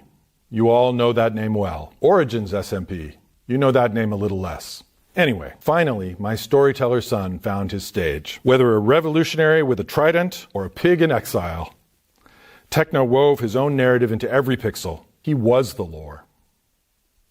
What's your favorite behind the scenes story with Techno? I guess my favorite behind the scenes story is probably the Potato War, but I mean, there's a few other things. I don't know, just planning lore together. Dream XD has canonical access to creative mode, while the regular Dream is just like some homeless Teletubby that, hey, JK. Coming up with cool ideas and like hearing the stuff that he wanted to do, and a lot of people like they see the streams, whether it was lore or whether it was like just Hypixel just hanging out. He cared a lot. He cared like so much about telling a good story, seeing him work so hard to do that, whilst also sort of facilitating other people's content at the same time. One thing he loved to see a lot of was other people's success. If you told him like, oh man, I just got like so many extra viewers, my chat loved it, he was so happy to see that effect kind of like permeate through to different people. He went out of his way to try and include people as much as he could in the stuff he was doing to kind of like lift everyone up. That would be my favorite behind the scenes sort of story, I guess, in general. It's very overarching, but the most important thing I learned from him was also during the time on the Dream SMP, as it got bigger in a way none of us ever expected, and the lore and the love for all the lore we were doing really grew and grew and grew, and it kept feeling like we had to one-up ourselves all the time and always be these larger-than-life characters. And Techno would come in and he would join the lore in a way that was so authentically him, at least to me. Although, sure, he had a bit of a character going on, it was so true to himself, and it was so... I'm gonna be the president of Anarchy, boys! Are you a commie, Techno? That makes sense! The Anarchy Empire! Come with me.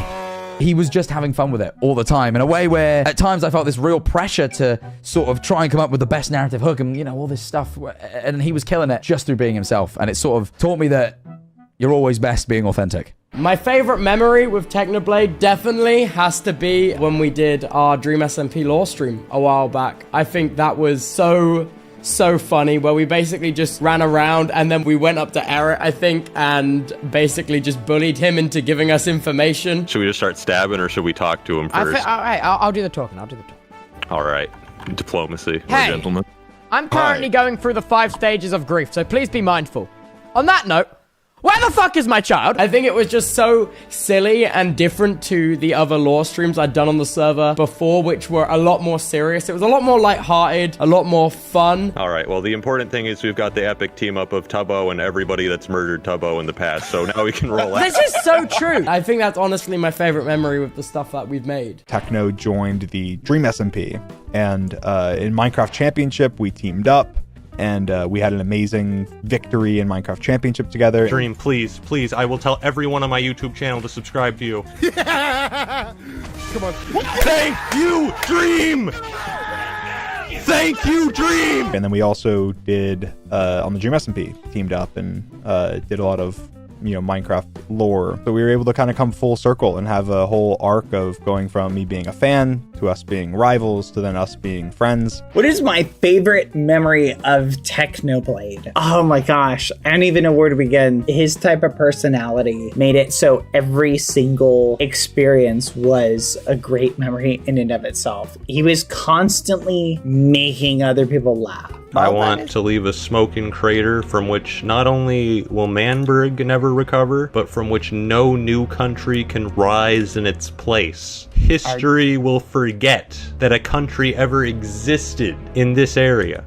Do you advocate the murder of cats? No. Oh, okay. That sounds pretty good. I had a great experience on the Dream SMP off camera. We were all goofing around and it was just a blast. That was one of my favorite just experiences of all time, I think, with him. He was definitely someone who was just constantly trying to make other people have fun. And he always had this wit about him where he knew exactly what to say at any given time. Hi. Hey, we don't have to fight. I want to fight, though. I don't want to. And I can just specifically remember here that it was one of my most favorite memories of it. It was very fun. Some of the fondest memories I have of Techno is, of course, MCC, all the tournaments we've done together. But there's one live stream Techno did that is my favorite memory I have of him that maybe a lot of you don't know about. This is what I wanted to be known for on the Dream SMP, was causing the most deaths, and I kind of didn't flex it at all, but this caused easily 1,500 plus deaths on the server. But what this is, you can see how high up, that's where the clouds are, so you can see how high up we are. This is an obstacle course that I built. The main goal of this is to land in that little target there, but it's very hard to do so. What you need to do is land in a slime block, jump up there, mid-air, grab a bow out of that chest, drop down on that slime block, mid-air, grab arrows out of here, land on this slime block, shoot that little button there, which let me tell you is one of the hardest things to do because this thing is so tiny. And then not only that, that retracts a piston, which opens up this, which you need to land perfectly in the middle to land in the water. That's how you complete it. Now, a lot of people would just do it because it's like a fun little challenge, but that's not Technoblade. Technoblade would see this as a waste of time, unless I gave him a reason. See, H-Bomb, he's brilliant, all right? You know, if he just said, hey, you want to do this obstacle course? I'd be like, maybe, I guess if I have time. But now the opportunity to steal something from Sapnap has come up. It's an entirely different game. It worked! I'm thinking of the millions of views my channel's gonna get. I killed Technoblade 100 times on the Dream SMP. I was gonna be 1,000-air. You know Technoblade never dies, right? Wait, no. You saw me bounce! You saw my corpse bounce! Pain. We're clutching this. My corpse bounces. First try, part 27. We don't talk about that. Alright, I'm just gonna take a stack of arrows out of the chest and just spam. Easy. That was so... No! I hit it! I hit the... He was getting insanely close way too quickly, and it was making me so nervous because he only had like 20 deaths at that point. Which, if I were to upload me killing Technoblade only 20 times on here, that would be embarrassing. I wanted 100! But the thing is, in Minecraft, it is a lot of RNG on what's going down. If you shoot in the same spot over and over again, never moving your mouse, the arrows will not go in the same spot. It's very all over the place. So not only do you have to have it lined up almost perfectly on the button, but you gotta get super lucky for the arrow to hit the button. There is RNG in this, and the Technoblade, after hitting the button, does this. Of course, oh my god. Oh, that was awesome. Doesn't count, but it was awesome. Easy first try, baby. Oh, that was so trivial and on my first try. I was like so happy that he was able to do it because it was such an impressive feat, but I felt so ashamed. He truly was just a legend of Minecraft and continues to be to this day. Another one of my great experiences with him actually took place somewhere over here. Oh my gosh. Yes. Oh my goodness. This was awesome. I would come on late at night. Techno would be right here and he would just be AFK. There would be spiders and just the mobs would be backing up and Techno would occasionally come back and he'd be AFKing and he would kill them. And then he'd go back to AFK and the server would lag so bad. But it was so funny because both Techno and I used this mob spawner, I think, the most. And we were always on really late at night working on stuff or just playing and he would grind for XP. And every so often I would come here and I would see him here and I would like cover this spot and I'd be like, okay, I don't want him to die because the spiders could sometimes get out. And I think on occasion he thanked me for it. It was like, hey, thanks for boxing me in. But it was just awesome being on late at night, and the fact that we were both just crazy grinders willing to grind things was one of the things that I really liked. He was very genuine in everything he did, and he would sit on for hours and hours to get the XP he needed to enchant the armor he needed or to mine the netherite. He was just that type of person. Oh my goodness, it was awesome. I don't have too many behind the scenes stories with Techno, but we were on the same server and he was always on that server. He had to have had one of the highest play times because he was always building, always doing something, and I thought that was really cool. My favorite memory with Techno was probably the day he took over L'Manberg and he bombed us all. Oh yes, the TNT, the chunker, yes. We had that whole lattice and he was raining TNT down from above, and he just sort of took us all on and won. It was so cool. He looked so cool in that moment. And not only that, but being there and taking part in it, especially if it's someone who wasn't really involved in the planning, was just told this time and date. It was really fun. I didn't know what he was going to do. Technoblade, Peter won't be happy about this. I didn't know what he was going to pull off. Hello. Oh, you say the not javelin? Just say the not javelin. Oh, I've got a few of those. Happen for another. It was a really fun thing to be a part of, and he made that fun. And we had that one-on-one showdown at the end where he killed me and took my 3rd cannon life. Welcome to the youngest anarchy server in Minecraft. Don't besmirch Fit MC's name. Oh, you want to do this right here, right now, Jack Manifold? I do want to do it. Wait, let me... I own an axe, Jack Manifold. Oh, that's awkward. Yeah, it really is. Yeah, pretty awkward. You really lost, Technoblade. I'm really known for my PvP, and you're really suffering the consequences. Alright, okay, I'm suffering the consequences now. Oh, look at this card. Oh, you messed up. You messed up. Oh, no! I did that whole bit of lore where I went to hell and clawed my way back up out of spite. That was all because of him killing me in that moment. I think. I might have a wrong memory. That was one of my deaths. Pretty sure that was the last one, though. I suppose the question is favourite memory, isn't it? And that is my memory. Whether it's true is a different thing. As far as I remember, Techno was my 3rd and final death, and I could have died to no one better. Boy, how lucky was I? I got to watch my brother play Minecraft with other people. Wow. Living the dream. The dream. I didn't even like Dream SMP that much. Sure, cool concept, but everyone was just so loud. Obnoxiously loud. Like, calm down. You're not auditioning for America's Got Talent. Jeez. No shade though, I was just an emo 12-year-old at the time. The only time I watched the Dream SMP without my brother was when I was bored, and who did I see? Bad Boy Halo, live. Eventually, Bad Boy Halo visits Tommy in the stream. He's in his homeless arc? Huh. I hadn't heard much of the man, only knew him as what he portrayed himself to be. I think one word can probably encapsulate how I thought he was back then. Downright infuriating. Whoops, that's 2. Now don't come for me, demonic fans. Tommy isn't a cow, so go suck on someone else's tits. Of course, downright infuriating was also Tom's online persona back then. Back then, he was also just an edgy teenager who had a weird surrounding circle of adult friends. Huh. Hope nothing bad comes from that.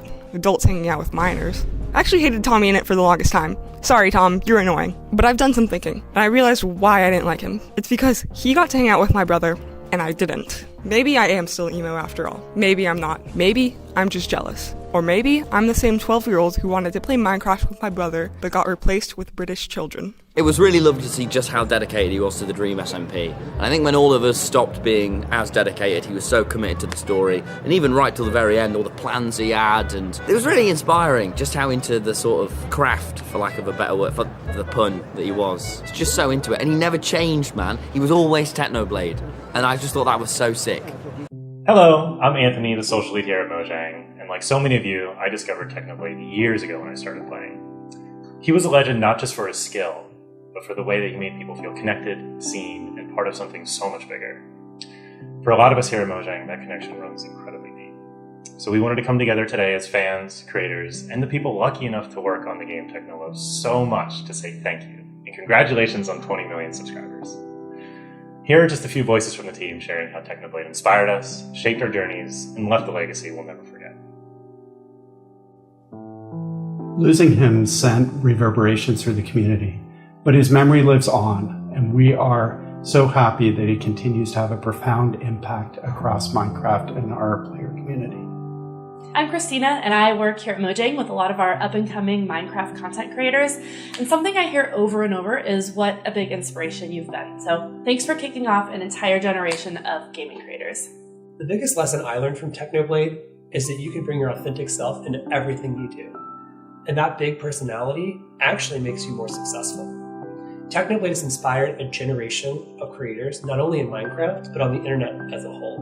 And I am so honored to celebrate his legacy today. Technoblade had a lot to teach us.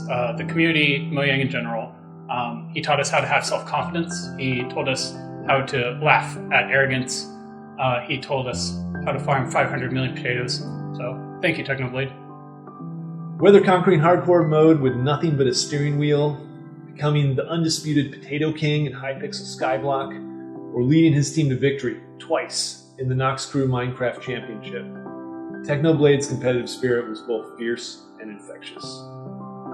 Yet, beneath that competitive edge was a deep sense of camaraderie. He used competition not to build walls, but to forge connections, inspire laughter, and invite everyone to reimagine what's possible in our blocky universe. Through his creativity and relentless pursuit of excellence, Technoblade didn't just play Minecraft, he transformed it.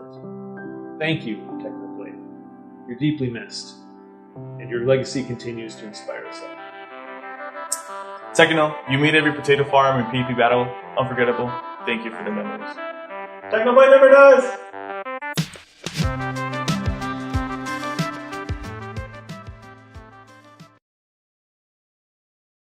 Behind the crown was a son, a brother, and a friend. Alex played with passion and he lived with purpose. His genius wasn't just in clicks, but in kindness, and I am so proud of him.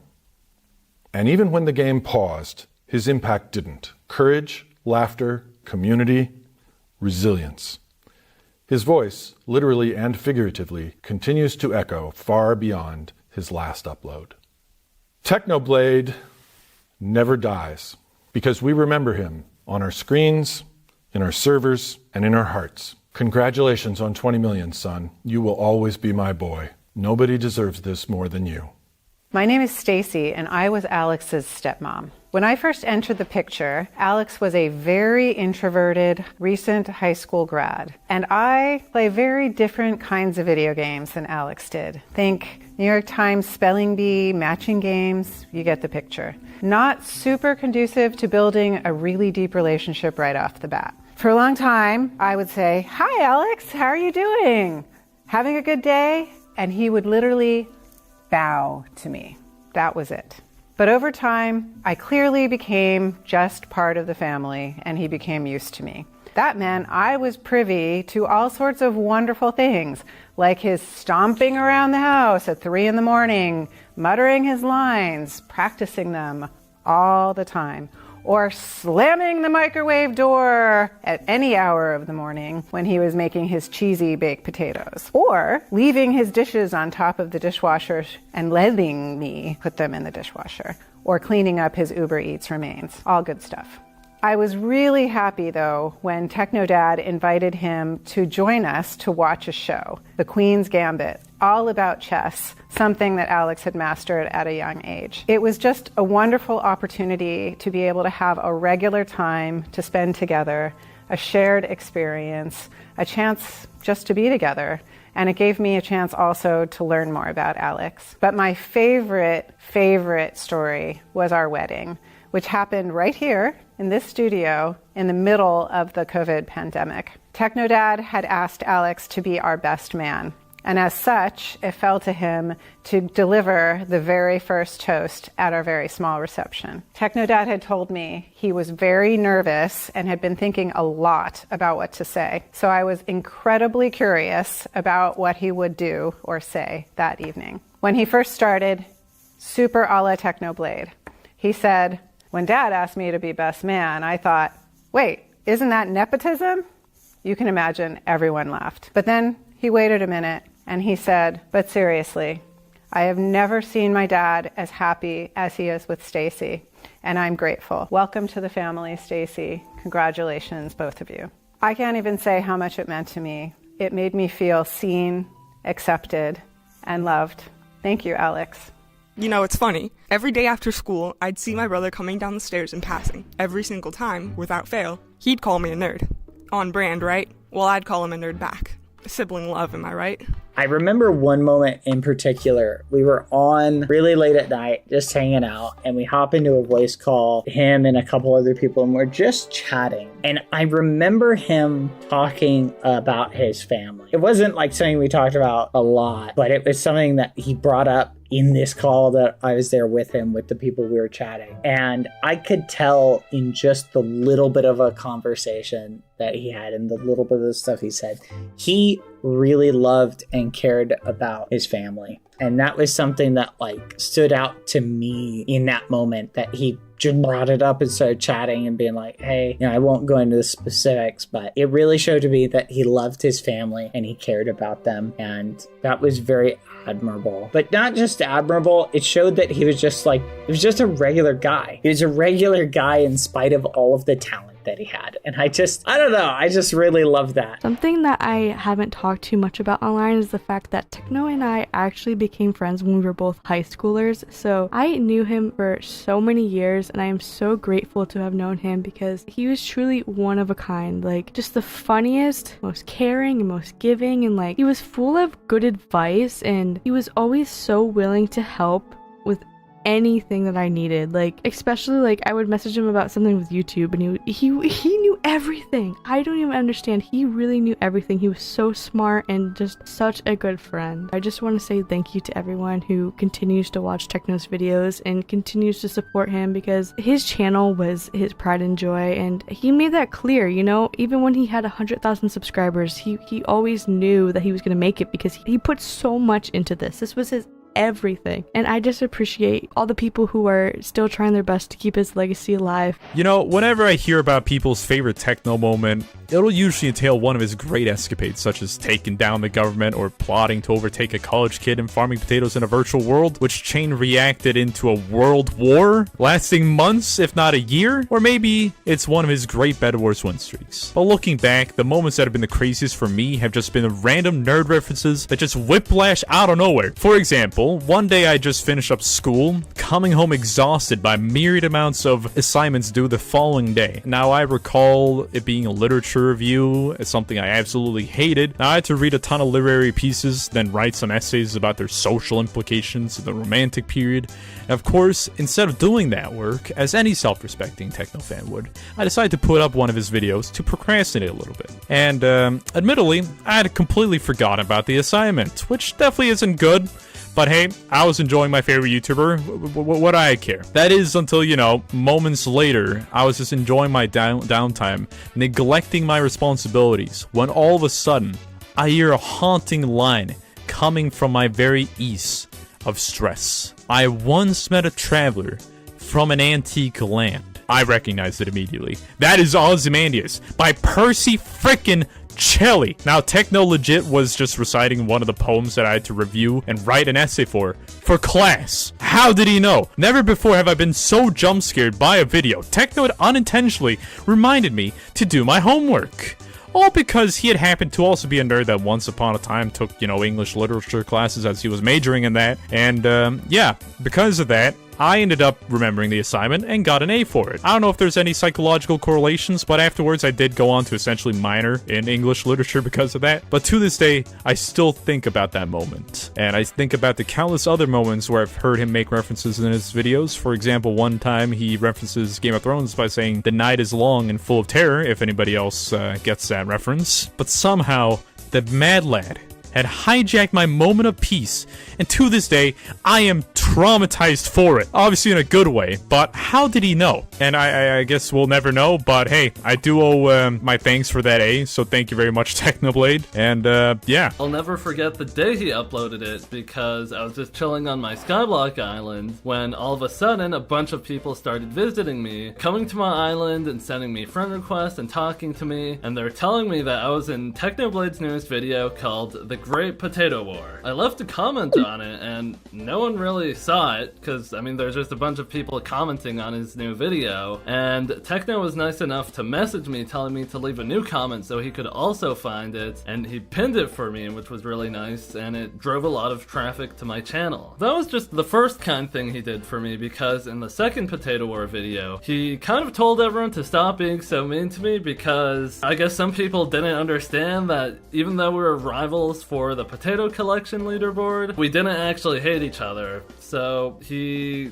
told everyone to like kind of relax, which I appreciated, obviously. We weren't good friends or anything where we would talk every day, but I could say that every time I interacted with him on or off camera, he was just super nice to me. And I even remember one time he asked me if he could use a clip of my stream for his video, and I was just like, you don't have to ask, like, of course. I wouldn't be making videos if it weren't for you. Like, before the first Potato War video, I had like less than 100 subscribers, and I wouldn't really post much on YouTube. And then once the first video went out, like everything changed. What was my favorite memory with Technoblade? That was the Wimothy mod video I did with Tom years ago. It feels like forever ago. But the concept was I became one of the most powerful creatures in Minecraft, like a wither, right? And I had all these powers. I had like 100 hearts, some crazy stuff. And Techno kept just beating the shit out of me, no matter how strong we made me. So I constantly had to, like, you know, off camera, I'd make a joke, and then I'd like go over here and I'd be like, okay, /set health 2,000. How is he doing so well? I should be able to win. So it was literally me fighting an uphill battle just to keep like the script of the video even going in a direction, because Technoblade was just that good. Oh my god. It's so ridiculous to think about, but I'm like constantly cheating in that video just to stay alive as the strongest thing. And he was funny about it too. That made it even worse, is that he was funny while he was doing it.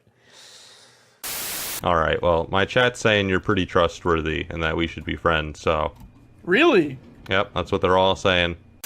Hey guys, I'm Carl, and today I wanted to talk to you guys about my friend Technoblade. Techno has honestly been a gigantic inspiration for me, both with content and just as a person for a very long time now, and I owe so much to him. Many years ago now, I started a stream series that to this day I'm so proud of, that I almost really didn't do to the fullest ability, and a lot of the reason that that show became what it was because of Techno. He was so supportive, he thought everything I was doing was so cool, and honestly, he was such a bigger creator than me at the time, and him just even showing up to being a part of those silly streams did a lot more than he even ever knew and I ever got to tell him.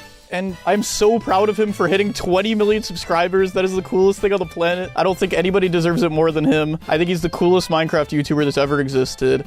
And I thought it'd be a fun time if I showed you guys some of my favorite clips of us interacting together in some of the projects that we've worked on together. So enjoy. This one guy on this poster over here, he just took all of it and ran. Have any of you seen this here individual? Yeah. You've never seen him before? That's how he gets you. I haven't seen him since he got up and left town. And you have no idea where he can be? No idea. You must not have gotten the memo. I specifically said no poor people. Okay, so can you please tell me what your estate is? What is your assets? I stream Minecraft. Don't worry, I'm not poor. Ooh, a rich person. All right this way. I ain't ever seen a horse go to church. All right, Carl, but look me in the eyes. Look me in the eyes. Your eye? Don't get too big of a head now. Yes, but you have to consider that commoners aren't people. They're poor. Okay.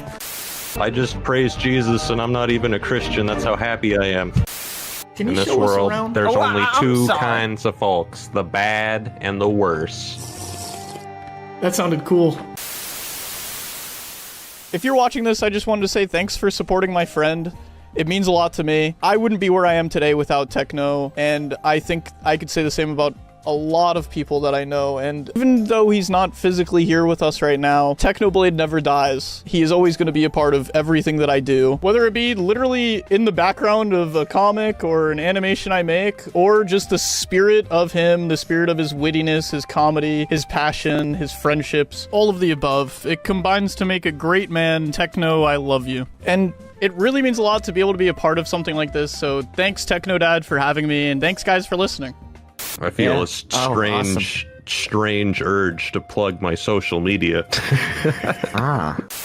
Don't forget, we're all in this together. Oh, of course. No matter what happens, we are still friends, you know what I mean? Unless something bad happens. Yeah, unless it's something that isn't good. Oh hey! I didn't see you there. Hi, I'm Y Black Hole, one of the editors of this very video. Whoa. Now let's skip the pleasantries. I've been watching Technoblade for over 10 years. My first ever Minecraft video was of Skywars, so if you couldn't tell, he's been a little bit of an inspiration for me. For years I even made animations based around him, and now I'm in an actual Technoblade video. And it means so much. Dude, I actually made it into a Technoblade video. Are you proud of me? I don't know, man. I'm just a table. But in all seriousness, I do really miss him. His humor is so unbelievably fundamental to who I am as a person, to who I dream to become. This man's videos and streams have carried me through such a large portion of my life. They've so greatly inspired me in the silly videos I make today. And so I guess this is my chance to say, thank you. Thank you to Technoblade for years of the most fun and downright bonkers bananas moments. Don't get me started on Brick the Horse, or even his elbows. I fluster easily. Thank you to Technodad, oh the rambunctious man that he is, for continuing your son's legacy, for all you've done for charity, and for being what the community needed most, a dad. You're one of the main reasons why the Blood God's flame will never waver, will never die out. And you're one of the main reasons why Technoblade will never die. Thank you. My favorite memory with Technoblade was one night when I was playing in a server with him. It was late night, I believe it was me and some other creators playing, and Technoblade just so happened to be on the server that night. And even though we didn't interact on the regular, we did that one night. And this is where one of my favorite memories spawned of me and Technoblade, and I'm sure a lot of people have seen it. Technoblade had in his bio the second worst thing that happened to those orphans. At that point, for some reason, it completely went over my head as to why his bio said that or what it meant. And while we were in the server, me and Technoblade were talking with each other, and I was acting all scared because, again, I had that trauma from Minecraft Mondays. I was acting all scared, and just a question spawned, and I asked Technoblade, why does your bio say the second worst thing to happen to those orphans? And he mentioned something about being the second worst, and I'm like, what's the first worst thing to happen to the orphans? And just his delivery is just incredible. He goes, quackity, they weren't always orphans. It was just such, his delivery, the moment, the context, it was so perfect, and it was such a funny moment. And I'm really glad that that moment has been recorded, just completely put out there in the world. It's definitely one of my favorite memories with Technoblade.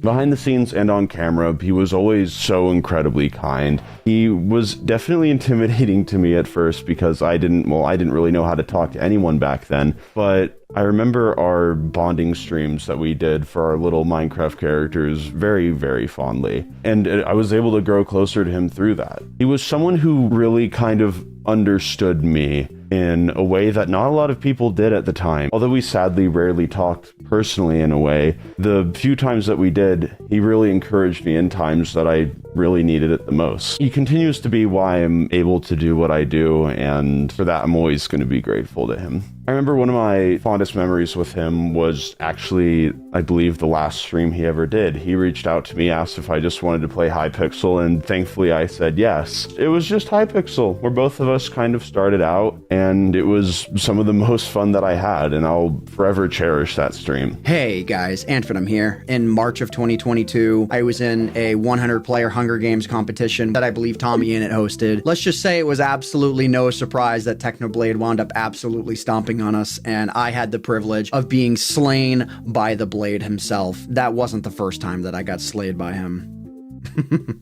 How did Technoblade influence me as a creator?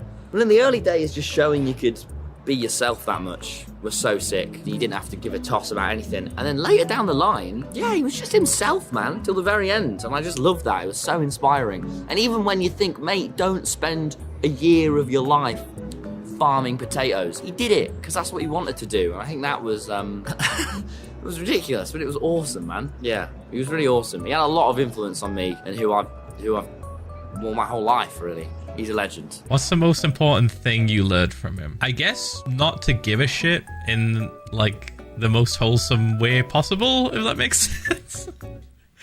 I grew up being bullied a lot because of like my hair color and stuff. Didn't have that many friends when I was very young. It took me a while to sort of get the confidence to be like, I'm me and fuck you if you don't like that sort of thing. But in the content space, I had to kind of like feel that area out again. Didn't want to step on anybody's toes. I didn't want to like upset anyone. And I think Techno taught me that like, as long as you're just unapologetically yourself and not a total dick, you're chilling. People like will respect you. You'll open up more doors and you'll overall just have a much more like fun time. And as funny as it sounds, I did learn a little bit of that from Techno, just because of how much of like a warm character he was to be around. It's hard to explain really. Like you can look back at videos and stuff and kind of like see it, but even the videos of him like stabbing his like heroes in Minecraft Monday, like Captain Sparkles and everyone, he was doing it out of love. You know, he was doing it like for the content, and like I think a lot of his kills he was like, I'm sorry, I'm sorry, I'm sorry.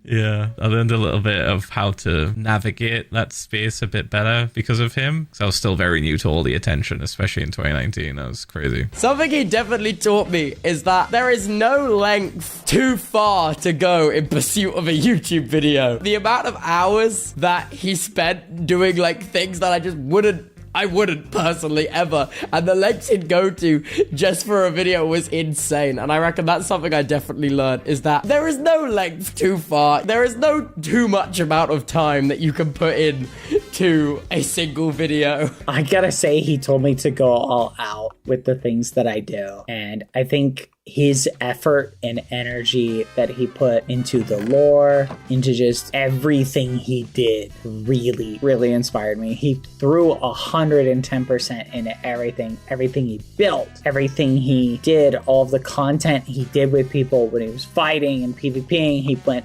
all out, and that's something that I really admire. Not just that, but the fact that because he put his heart into everything he did, it resonated with the people who were watching it. I think whether it was his Potato Wars saga or his Bed Wars or the tournaments he was in or his content on the Dream SMP, every single thing that he did, you could tell he was doing it because he loved it and because he loved creating content for people. And I think that is the most admirable trait that I admire the most, that he tried to give the best he could to his audience. He really cared about giving them good content, and I really appreciated that. As one member of his audience, I really appreciated that. I felt like every time I was watching it, I was getting something awesome. Technoblade reminds me that I need to do what I feel passionate about, what I care about. And I think that that is the most important thing you can do, is care. And oh my God, Technoblade cared so much. He cared about his community. He cared about his art. He cared about making people laugh and making people happy. And he cared about Minecraft so much. And he cared about this game that helped him and so many people become these huge creators, and also just was fun. He cared about having fun. And he cared so much about his friends. He was a good friend.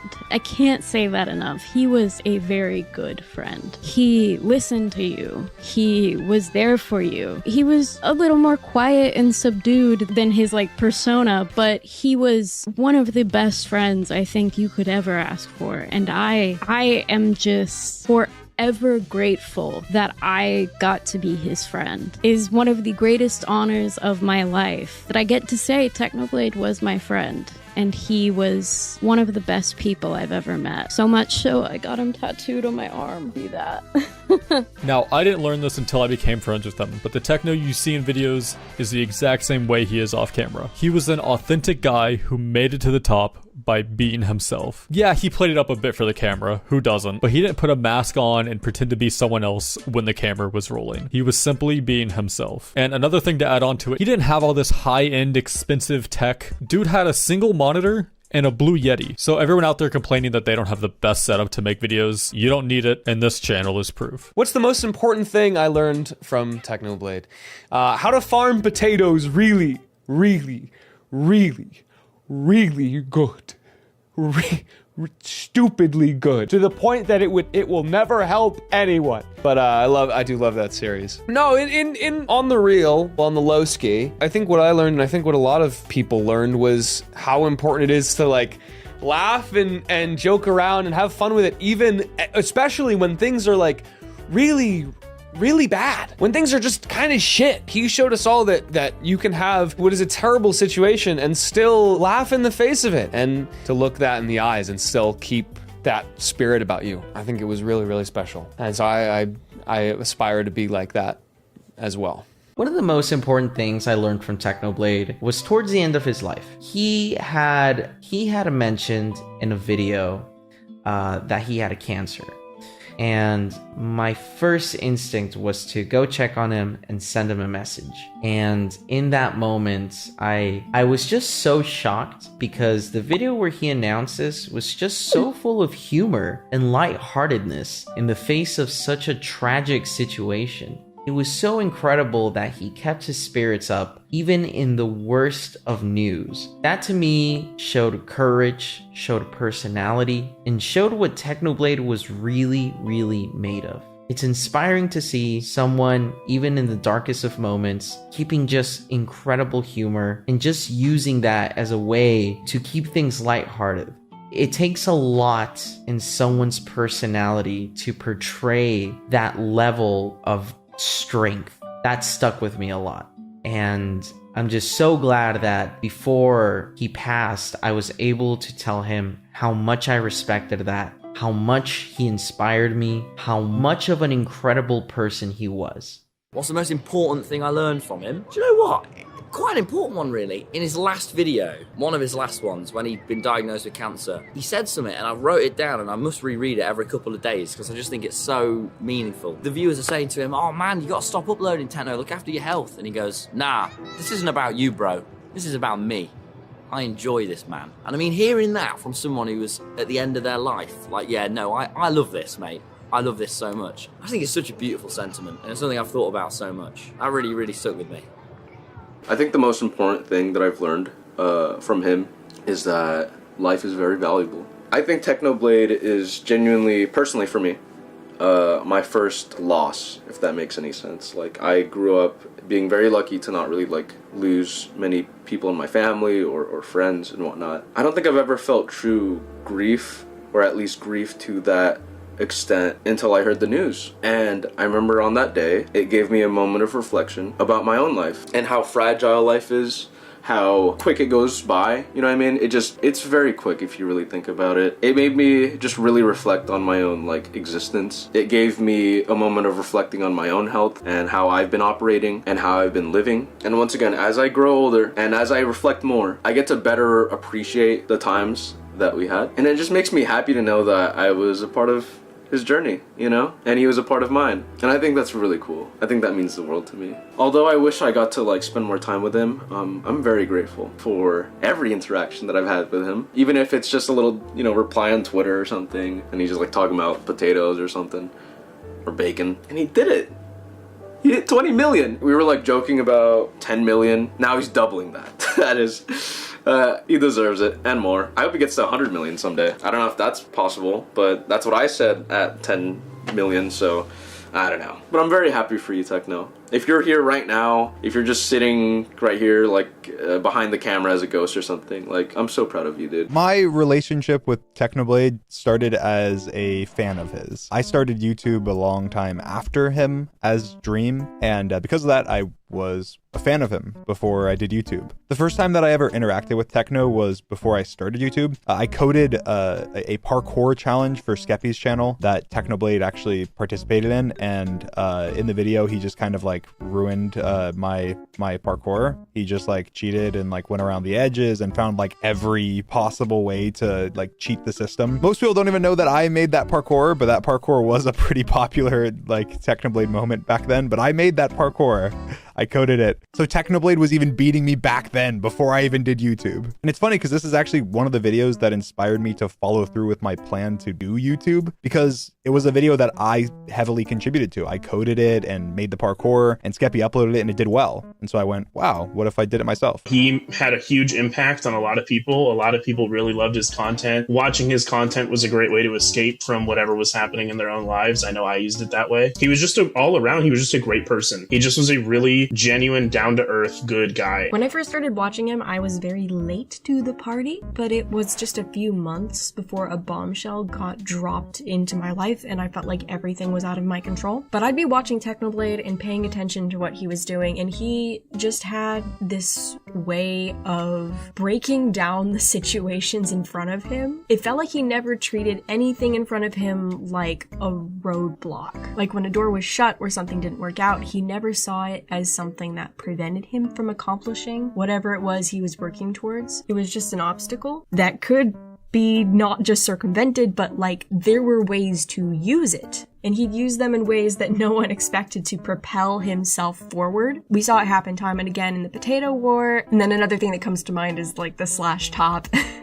And it was absolutely insane to watch. And after he passed, I went through like, I think it was 4 months where I had a really hard time with figuring out what I wanted to do with my content, because his loss just hit the community so hard. But when I started doing Operation Techno's Legacy, where I did like looking at his PvP videos and trying to not only like apply what he did, but learn his way of thinking as well as I could understand it, my love of content didn't just come back. It's now unlike it ever was before. And I learned so much from doing that I can't even explain to people. I learned what it means to be passionate about something to the point that you can't help but keep going. When I look at my channel and all I do as a content creator now, I see how he has affected me in absolutely everything. My editing style, the jokes I tell, the way I approach problems. If I can positively impact people, even the tiniest fraction of the amount he did, I will be happy. Technoblade inspired me as a content creator by introducing me to Bed Wars content. I don't think I would have been making my Bed Wars TikToks or streams if he wasn't the person that really pioneered that content style. I truly think that he was the main reason that Bed Wars got as popular as it did. Technoblade influenced me as a creator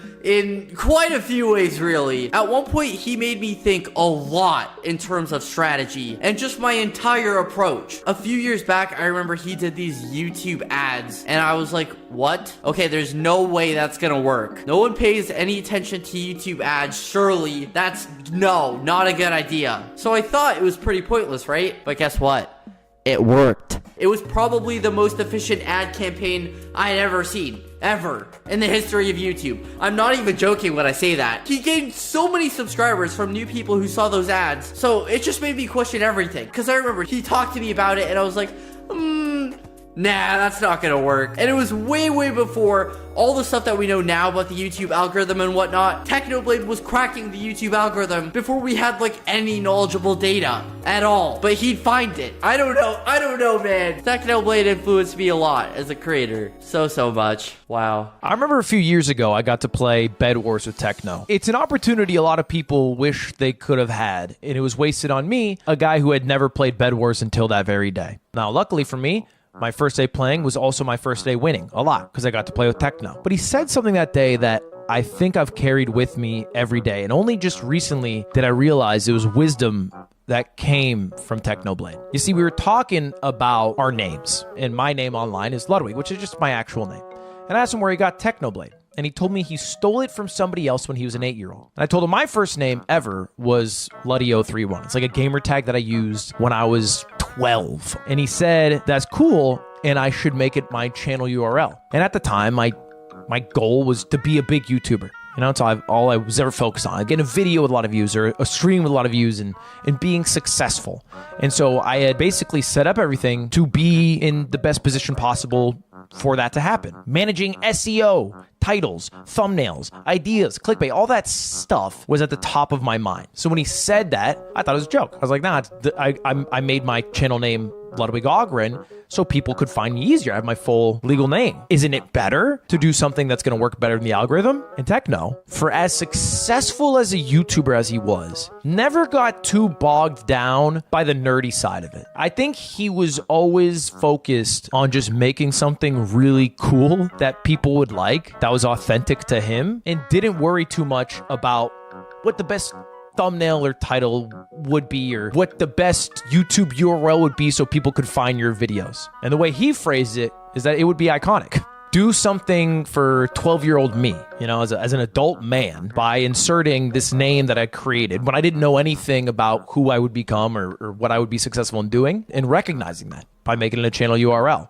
I thought that was really cool, and I use it nowadays. I realized that, yeah, you can try to win the game of YouTube, or you could do shit that you think's iconic. And every time I do something iconic, I think of Techno. To say Techno inspired me would be the understatement of a lifetime. I owe so much to that man. Before I'd sit down to work on a video, or even throughout the editing process, I'd watch a Techno video just to see how the master did it. The man pulled me out of a funk so many times. Just from watching his videos, I'd get new ideas for a scene or ways to improve the storytelling. I owe so much to this man. As creators, we get bogged down with algorithms and what do people want, and we don't think about what do we want to make. And I think he was one of the first people that really taught me that you have to be passionate about what you're making. You have to care about what you're making. It's fine to make what other people want, but when you pull something up from your soul, it makes it that much more meaningful and that much more fun. Watching his videos, it never felt like, oh, he's just doing this because he wants the views or the likes, whatever he would say. He wanted to do it because he wanted to create. And I think that that's just a lesson I will always cherish from him, is that you have to be passionate about what you're doing. And if you can't be passionate, you know, be funny.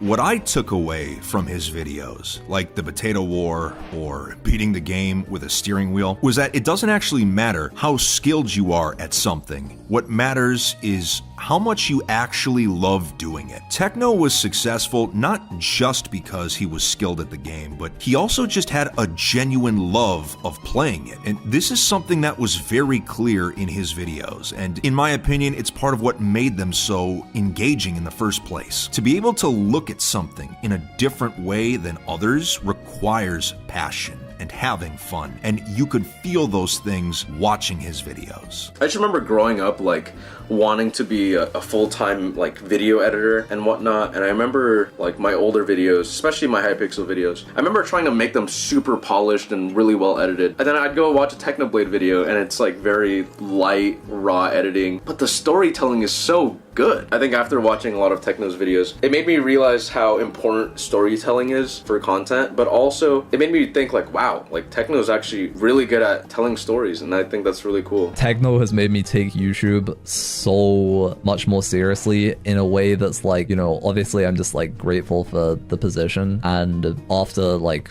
the news and stuff, I literally just wrote down like, I'm gonna cut out like every single thing that's slowing me down and distracting me, and I just want to like storytell and inspire to like any kind of similar degree, because I'm just so grateful for the opportunity, and like, you know, I wouldn't be here without Techno's content and the inspiration and all that kind of stuff, because that was about 2 years ago, and since then I really have like tried very hard with YouTube, and I hope that I've been able to turn the inspiration that I had from him and all of the, you know, he like made so many videos that made like brighten my day when I was a kid. I hope that I've been able to turn that into something that also makes kids' days brightened and like my viewers have a nice time, inspire other creators, and like I think it's just really nice to know that his legacy like will literally spiral on for so long. Like, not only are the videos never going to get old or be one-upped, they're just like so unique. Yeah, not only are the videos timeless, and I think like so many people just enjoy going back and watching them, including me, but there's so many YouTubers like me who hopefully can continue doing the same thing because of how much inspiration came from his content. I think there's a lot of guys in Minecraft who, because of him, know that you don't need to go crazy with the over edits and like $100,000 tournament every single video for it to be good, and like Minecraft content has like stayed more authentic and nice because of his legacy. So the main thing that I feel like I've really picked up is he has this switch where he can go from taking something insanely seriously to not serious at all. And he also has this thing that I feel like is very similar to me, where if he's given like one little hyperfixation, one little thing, he's just gonna go and roll with it. You can take any example from like building on Dream SMP to Skyblock infinite life grinding away potatoes, to the insane lengths he would go to like stay alive and stuff in these like Skeppy troll videos. Everything. He has this innate ability to go from serious to funny to like in between, and it's just, you can't get mad at him. He's just that guy. I genuinely, that's my number one thing. My number two thing is he just like generally has this insane level of respect towards everyone. Like, he doesn't treat people differently. He treats everyone the same. He's so kind. He's so respectful. Like, even if you're playing a team-based game with him, you're not doing as well. Like, he keeps the same level of energy and like friendship and just like general niceness to everyone. And that's really inspiring. Techno, or Alex, he had this extremely dry sense of humor that matched so well with me that I always enjoyed any time that I would get to catch up with him or talk to him. One thing he left me with is this calming sense of, I don't even know how to describe it. It's a way to look at content in this world of like video creation or Twitch streaming or whatever. That is just very, you know, do what you want to do and block out the noise. And I don't know how much that was his own understanding of what he was going through at the time, because I certainly didn't know until things, you know, probably that last year. But even before that, he was always incredibly calm and, I don't know, comforting in a way as a friend that I miss very much, but he also left with me. And I try to carry on in my own life now. I think the most important thing I learned from Techno was that if you have the will to achieve a goal, you'll find a way. No matter how ambitious it is, just go all in and you will find a way to do that thing.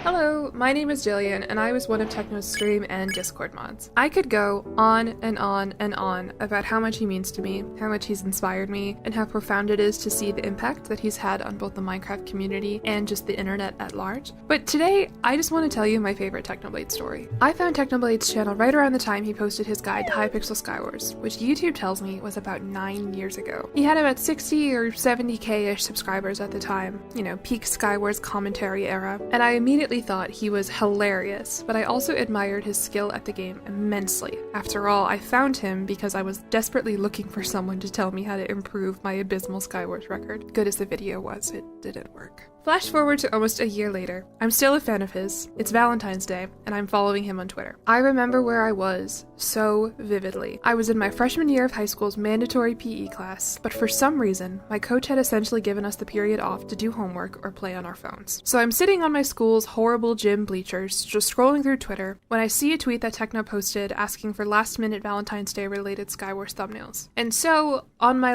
iPhone 6, I spent the rest of that period drawing this thumbnail here with my finger and a tiny screen. I whipped it up as fast as I could, and I was pretty proud of it, but unfortunately by the time my PE period was over, someone else had responded and he'd uploaded the video, The Power of Love. I responded with my piece anyway, and he dropped me a like, which I still thought was cool as hell, and then I went about the rest of my day, happy at least to have a new Skywars video to watch when I got home. 1 year later, it's Valentine's Day again. I don't remember exactly where I was this time, unfortunately, but all of a sudden, I remember getting a Twitter notification on my phone that Technoblade had quote retweeted my year-old art and said this. This amazing thumbnail was made for me last Valentine's, but I'd already uploaded the video. But it was too good not to use, so I decided to wait until next Valentine's Day. So here we are, Thanks for the incredible thumbnail, Jillian. Also, new video soon once it renders. And then sure enough, he used it for the video Happy Valentine's Day, noobs. Also, I might stream more. IDK. I am not the first artist to have my art used as a thumbnail by Technoblade, and I doubt I'm even the first artist to have a story like this. But I am just so impressed by how he has continually demonstrated throughout his career as a content creator that he cares for his community, his artists in particular, far beyond what's expected of YouTubers of his size. I think that's part of the reason why so many fan works of him exist and persist, because he was so outwardly supportive of what is undoubtedly an amazingly creative community who wants to give back to the amazingly creative content he made. With this story, I think it's just the fact that a whole year passed and he still managed to think of it and quote retweet it that got to me. And you want to know the kicker, my favorite part of this story? Another year later, once he was in fact streaming more, I joined his channel as a channel member and gained access to the Discord I would eventually go on to mod for. Here's what he said when he saw the notification go through. Oh, welcome, Jillian. I know you. You made the Valentine's Day thumbnail. Welcome to the channel. Technoblade is a one-of-a-kind creator. You don't need me to tell you that. But when I think back on him and his legacy, I think about just how seen he made me feel for my silly little thumbnail that, again, I just drew on my phone in an hour. I think about the way that he uplifted artists and uplifted fans of him. And I think about those moments before he was a big creator when I was just so happy that a content creator I liked and respected was willing to interact with his community on Twitter,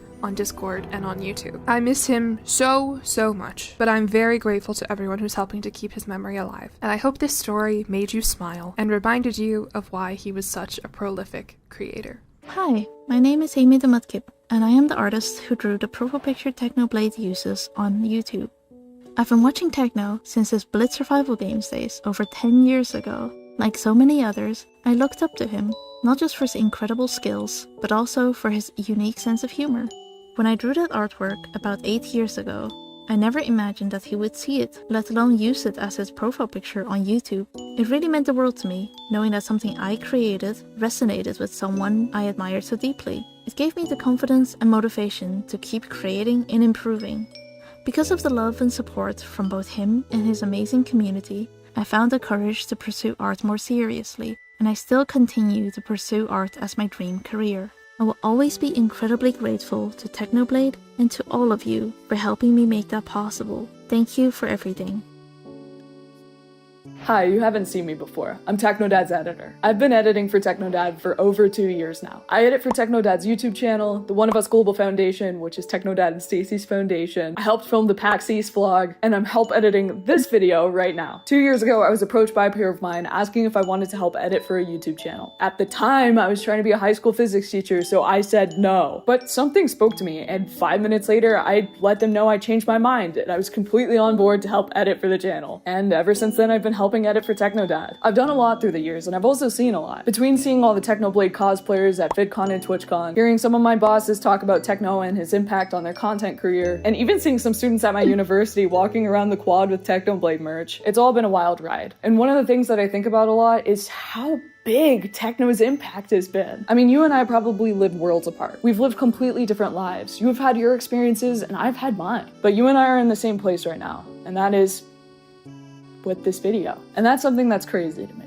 How one person's impact can bring so many others together. And that's something I hope to keep up with Technoblade's legacy. Even though I didn't really watch Techno all too much, one of the things that stuck out to me was his resilience. And through the ups and downs in my life, it's been a mentor for me. And when I think about Techno and his legacy and what we want to move forward, I think about the resilience. And I think about how important that is to all of us. Hey there, I'm another person you've probably never seen before.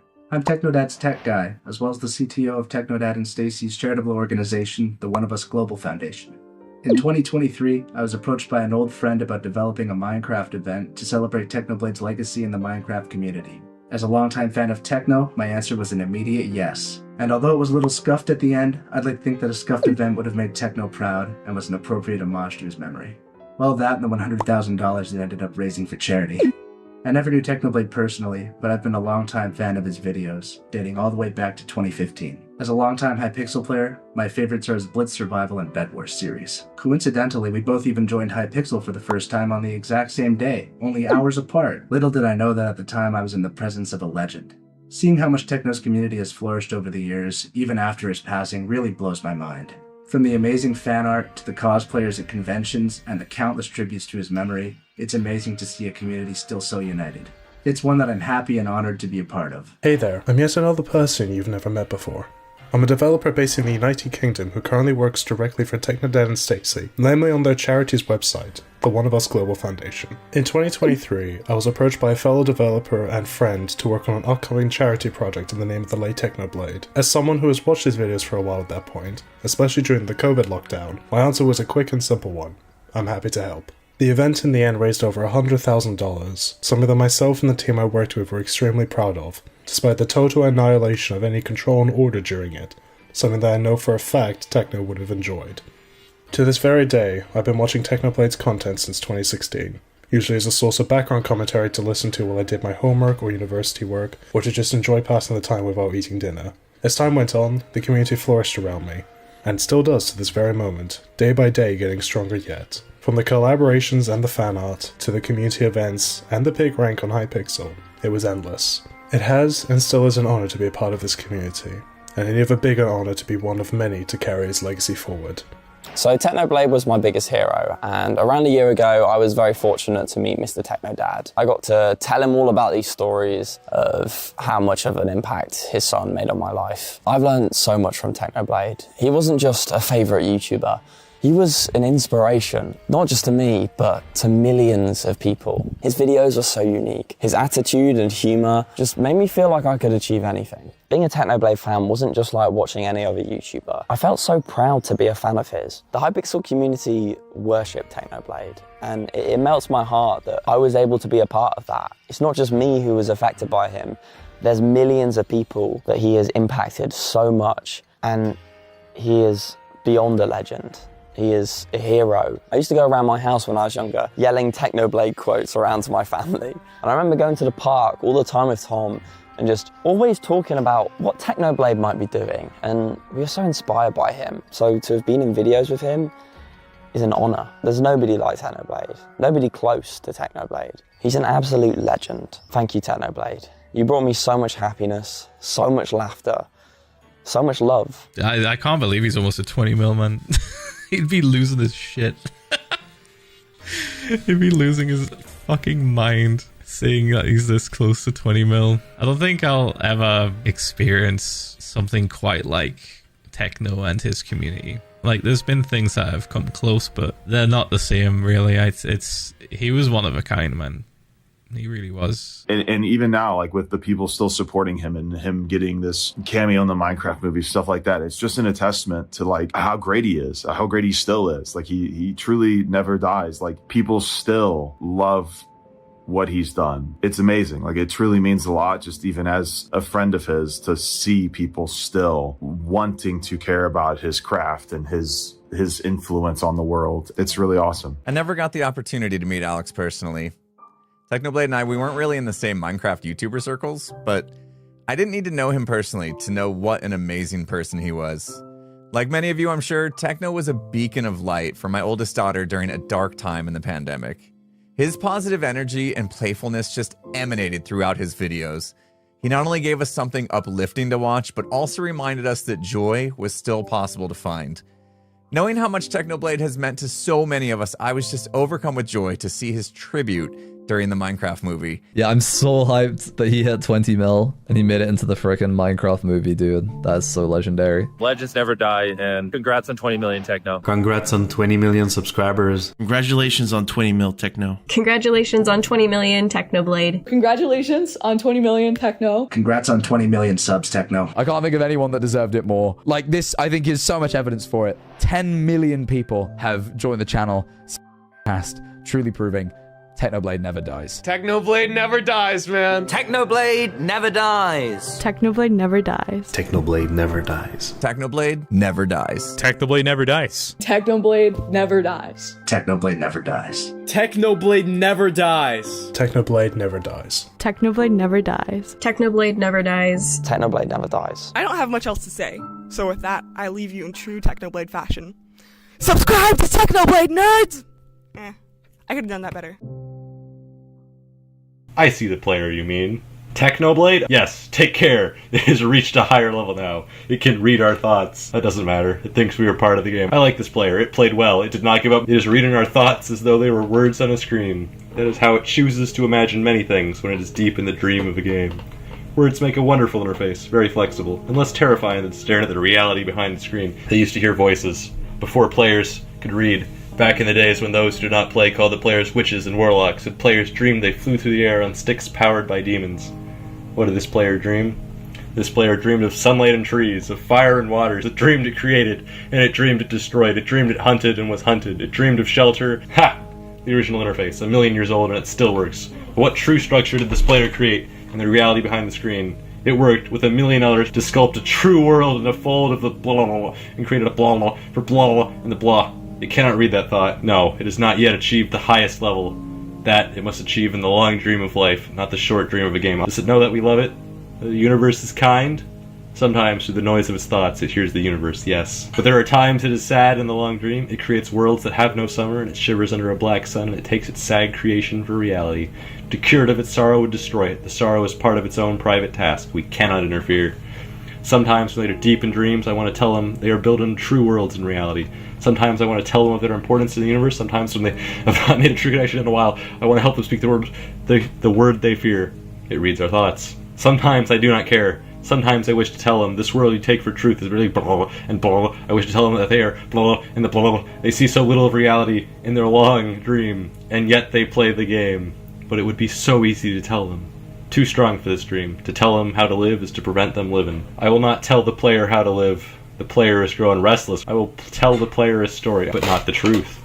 No, a story that contains the truth safely in a cage of words, not the naked truth that can burn over any distance. Give it a body, again. Yes, player. Use its name. Technoblade. Player of games. Good. Take a breath now. Take another. Feel air in your lungs. Let your limbs return. Move your fingers. Have a body again under gravity and air. Respawn in the long dream. There you are. Your body touches in the universe again at every point, as though you were separate things, as though we were separate things. Who are we? Once we were called the spirit of the mountain, father, sun, mother, moon, ancestral spirits, animal spirits, jinn, ghosts, the green man, then gods, demons, angels, poltergeists, aliens, extraterrestrials, leptons, quarks. The words change. We do not change. We are the universe. We are everything you think isn't you. You are looking at us now, through your skin and your eyes. And why does the universe touch your skin and throw light on you? To see you, player, to know you, and to be known. I shall tell you a story. Once upon a time there was a player. The player was you, Technoblade. Sometimes it thought itself human, on the thin crust of a spinning globe of molten rock. The ball of molten rock circled a ball of blazing gas that was there 330,000 times more massive than it. They were so far apart that light took 8 minutes to cross the gap. That light was information from a star, and it could burn your skin from 150 million kilometers away. Sometimes the player dreamed it was a miner on the surface of the world that was flat and infinite. The sun was a square of white. The days were short, there was much to do, and death was a temporary inconvenience. Sometimes the player dreamed it was lost in a story. Sometimes the player dreamed it was other things, in other places. Sometimes these dreams were disturbing, sometimes they were very beautiful. Sometimes the players woke from one dream into another, then woke from that into a third. Sometimes the player dreamed it watched words in a stream. Let's go back. The atoms of the player were scattered in the grass, in the rivers, in the air, in the ground. A woman gathered the atoms. She drank and ate and inhaled, and the woman assembled the players in her body. And the player awoke from the warm, dark world of his mother's body into a long dream. And the player was a new story, never told before, written in letters of DNA. And the player was a new program, never run before, generated by a source code 1 billion years old. And the player was a new human, never alive before, made from nothing but milk and love. You are the player, the story, the program, the human, made from nothing but milk and love. Let's go further back. The 7 billion atoms of the player's body were created long before this game in the heart of a star, so the player too is information from a star, and the player moves through a story, which is a forest of information planted by a man called Julian on a flat, infinite world created by a man called Marcus that exists inside a small private world created by the player who inhabits the universe created by... Shush! Sometimes the player created a small private world that was soft and warm and simple, sometimes hard and cold and complicated, sometimes it built a model of the universe in his head, flecks of energy, moving through vast empty spaces. Sometimes we call these flecks electrons and protons, sometimes we call them planets and stars, sometimes we believed in a universe that was made of energy, that was made of offs and ons, zeros and ones, lines of code, sometimes we believed in playing the game, sometimes we believed in reading words on the screen. You were the player reading words. Shush! Sometimes the player treated words on the lines of code on the screen, decoded them into words, decoded words into meaning, decoded meanings into feelings, emotion, theories, ideas, and the player started to breathe faster and deeper and realized it was live, Those thousands of deaths had not been real, the player was alive, you were alive. And sometimes the player believed the universe had spoken to it through the sunlight that came through the shuffling leaves of the summer trees, and sometimes the player believed the universe had spoken to it through the light that fell from the crisp night sky of winter, where a fleck of light in the corner of the player's eye might have been a star and 1,000,000 times as massive as the sun, boiling its plans to plasma in order to be visible for a moment to the player walking here home to the far side of the universe, suddenly selling food almost at the familiar door, about to dream again. And sometimes the player believed the universe had spoken to it through the zeros and ones, through the electricity of the world, through the scrolling words on a screen at the end of a dream, and the universe said, I love you, and the universe said that you have played the game well, and the universe said everything you need is within you, and the universe said you are stronger than you know, and the universe said you are the daylight, and the universe said you are the night, and the universe said the darkness you fight is within you, and the universe said the light you seek is within you, and the universe said you are not alone. The universe said you are not separate from every other thing, and the universe said you are the universe tasting itself, talking to itself, reading its own code. And the universe said, I love you because you are love. And the game was over, and the player woke up from the dream. And the player began a new dream. And the player dreamed again, dreamed better. And the player was the universe. And the player was love. You are the player. Wake up.